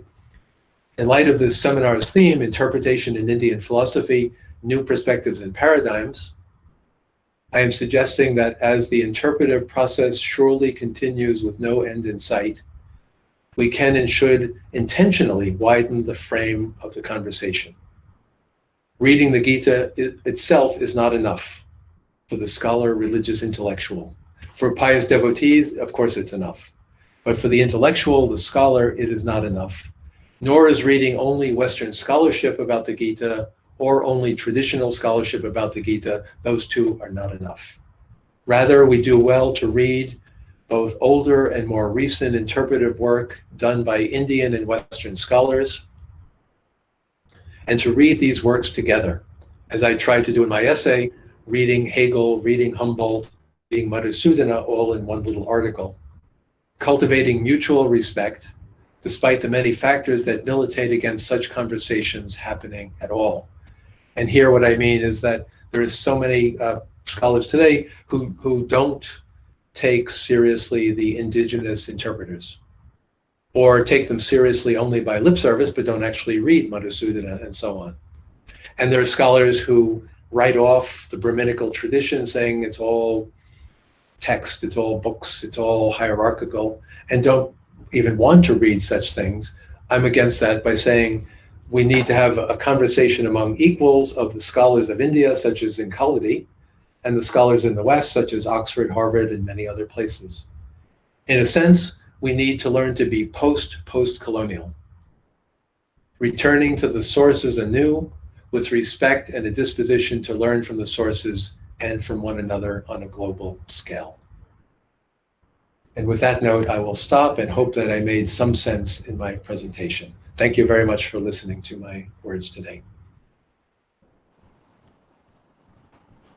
Thank you very much for the presentation, Professor Clooney.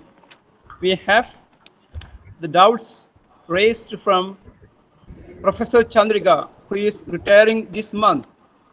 I am going to read her question.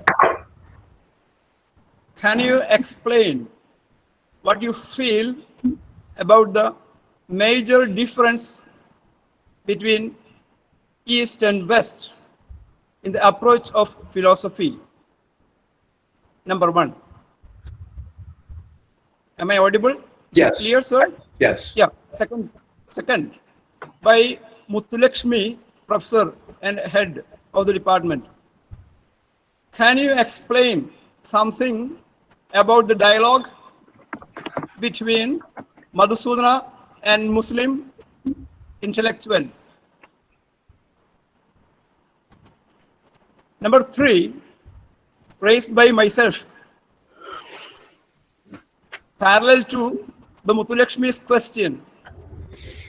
During the Mughal period, we had several Portuguese missionaries, scholars, visiting the Mughal courts, palaces.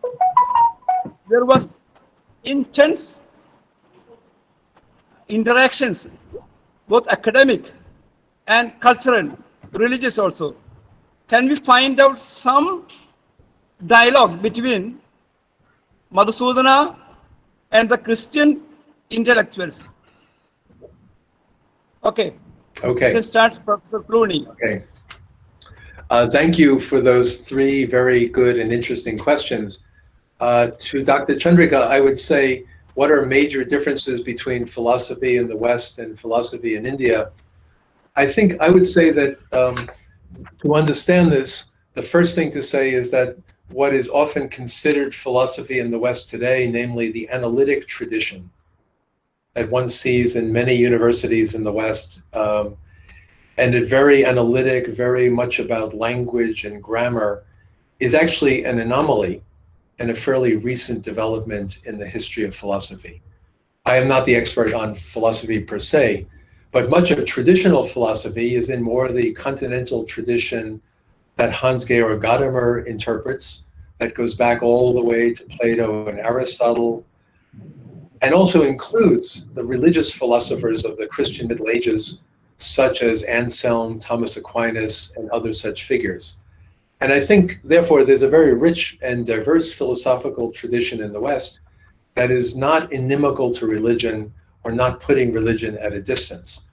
My understanding, likewise, and I'm not the expert on philosophy in the Indian context, would be likewise to say that, of course, it's very broad. And once one decides to use the English word philosophy, then one is confronted with Buddhist philosophy, Jain philosophy, Nyaya, Sankhya, and the range of traditions that I would also conclude as philosophical, the Mimamsa, the Vedanta, and even the yoga commentaries and so on. But is there a difference between the two altogether? I would say, and this is a very obvious point, that in the West, there has been a number of breaks. The tradition has broken in the sense that the coherence of the single conversation, philosophers talking to one another, broke down at the beginning of modern time, at the Enlightenment, with the coming of postmodern thinking. In India, while there is certainly a great diversity of philosophy, and we see this in the universities, it seems to me that, such as at your university and other such universities in Kerala and elsewhere, there is still continuity of conversation where there are scholars today who read the original languages and know how to think according to tradition. I think to preserve the best of the Western tradition and the best of the Indian traditions, we need to join forces and say that we can think richly in tradition together. Professor Dr. Muthalakshmi's comment on Madhusudana and the Muslims, here I would have to defer and say, refer, and I can give you the information on the book by Shankar Nair about how the Laghu Yoga Vashisht became, in its Persian translation, a place where Madhusudana seemed to be entering into conversation with the Muslim intellectuals who bothered translating the Yoga Vashishta into Persian. And that I'm not the expert on that conversation, but I think a main point in Shankar Nair's book that I remember very vividly is that we're often mistaken of assuming that there are multiple intellectual lives in traditional India. The Buddhists are thinking over here, the Jains are over there, the Vedantins are over here, and then when the Muslims come, they're over there, and then the Christians come and they're over there. Even if they're not talking about one another, there's often interpretation going on and people positioning, saying certain things or not saying certain things because they're very aware that the other is present. And I think that is at the heart of his book, is to say, don't simply read the Sufi or Muslim intellectual thinkers in India on their own, and don't just read Madhusudana Saraswati on his own, but realize that there may be points of contact that one can listen, and it may even be, in terms of what I presented, why does he use the Laghu Yoga Vashishta so much in his commentary on Gita 6? It could be because he's aware that this text is alive, it's now been translated and so on, even though Shankar Nair says, I have no evidence that Madhusudana knew Persian or anything like that. So that I would have to leave it at that. And then it's a wonderful point, Dr. Francis, about the Mughal court, because my own Jesuit order were the ones who came to the Mughal court, invited by Akbar from Goa to come over, and then under, I think, Jahangir, Akbar's son, and did in Persian a very beautiful retelling of the four Gospels. And their point in part was to give a common base. What are we talking about? Here's what we're talking about. Then can we have conversations about points of common and points of difference, not simply in terms of the West or disparate conversations, but can we talk about these things together? And I think my impression is that in some level there was an aspiration for a conversation that did not work very well. There are many portraits and paintings of the emperor and then the imams and Sufi masters and these men in black over on the side, and they're the Jesuits. But if you read the accounts, they seem to be entering into these endless arguments, each side thinking that it won without really agreeing with one another. And I'm not the historian to know, but I would love to think that intellectuals of the caliber of Madhusudana Saraswati would also be able to join such a conversation and remind both the imams and the Jesuits that there's a much richer, larger intellectual conversation, much older than Akbar's court in India. But I think it would be exciting to look into and say, and again, I'm not the scholar for this, how did Advaita Vedanta in particular find its place in these conversations at Akbar's court? I think there's more to do there, and Shankar Nair's work shows us that there's more going on than we may be aware of in the first place. Thank you for those questions.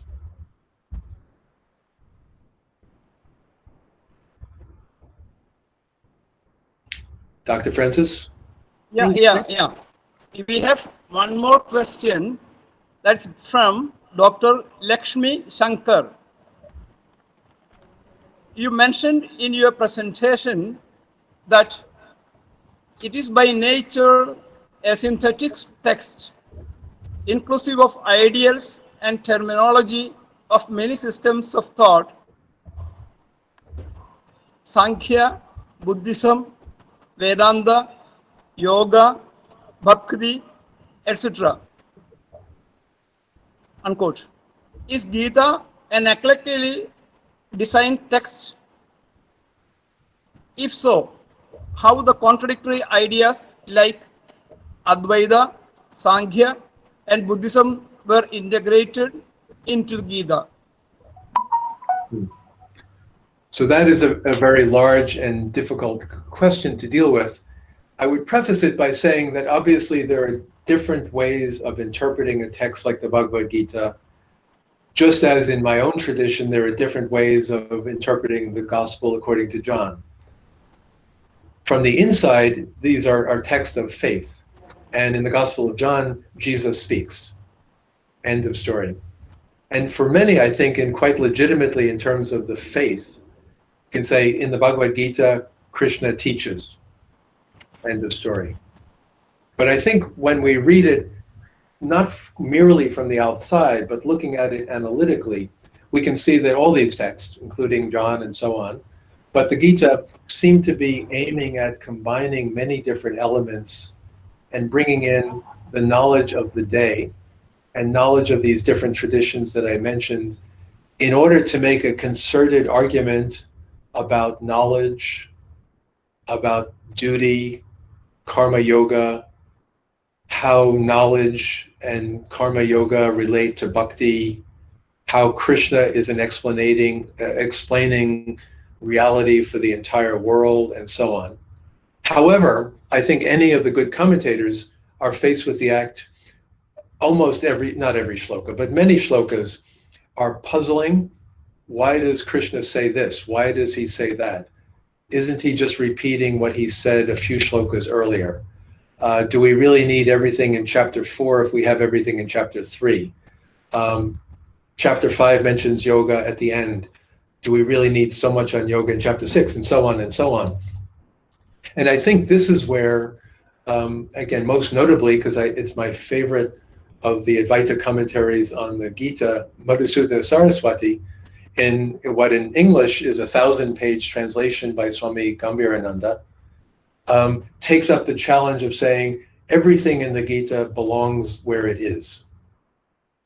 And you can't understand that unless you see the logic of the text, if you see the differences in audience in the text, and if you realize that it's all accumulating, speaking on the one side to the pure Vedantins, the Vidvat Sannyasis, and on the other side to people like Arjuna who need the practice.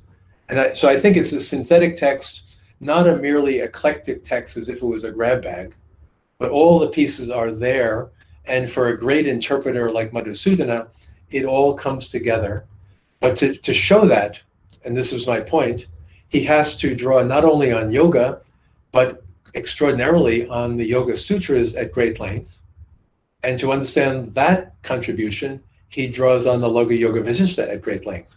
And so defending the integrity of the Gita as a coherent Advaita teaching, he brings in this vast body of other knowledge in order to make it work. So that's why it's so interpretive, and that's why, above all, Madhusudana is the one who says everything in the Gita is exactly where it belongs.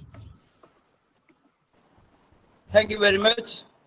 We have a young, budding scholar, Renish.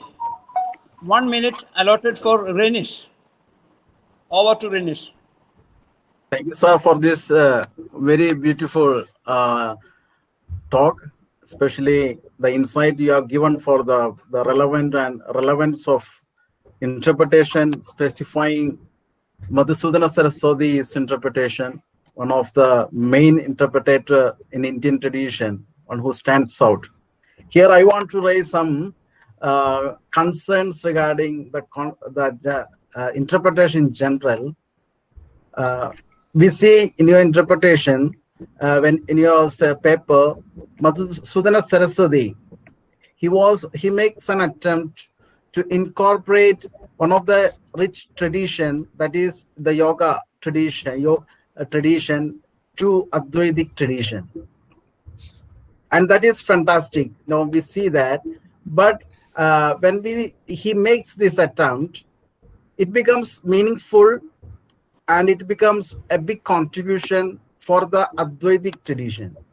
But when we look into the other side of the tradition, especially the dualistic tradition, especially Sankhya, Yoga, and the people who follow the other traditions, for them, it is not at all as sensible or meaningful. It doesn't become sensible. Or another way, we can say that it becomes an distortion to their concept.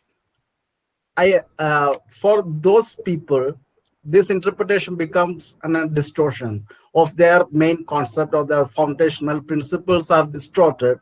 In one way, we can consider in that way. So this happens any interpretations, because interpretation always take place in the context, and it has always this relative aspect. So it often happens in any interpretation that take place. This distortion take place. Now we see that. So how do you comment about that with regard to this distortion aspect of this interpretation? I mean, I thank you for this very insightful question. I would in part say that this is essential to the nature of interpretation if we take it seriously, that interpreters are always interpreting according to their own interests and their own concerns. And so just to show you one more time the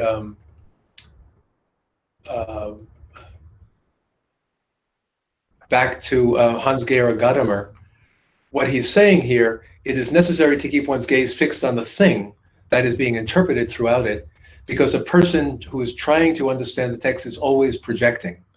He is projecting a meaning for the text as a whole as soon as some initial meaning emerges in the text. The initial meaning emerges only because he is reading the text with particular expectations in regard to a certain meaning. And I think why that's important for your important question is that it's not neutral. That Madhusudana says, I will now quote 75 sutras from the Yoga Sutras in interpreting Gita 6. Because if you go and read Patanjali Yoga Sutras, and if you read the Vyasa's Bhashya and Vachaspati Mishra and other commentators, you can see that you can read the Yoga Sutras in a way that has nothing to do with the teachings in chapter 6 of the Gita. And if we go over to the Ramanuja tradition, the Madhva tradition, we can see that they would have very different views of what to make of the Gita.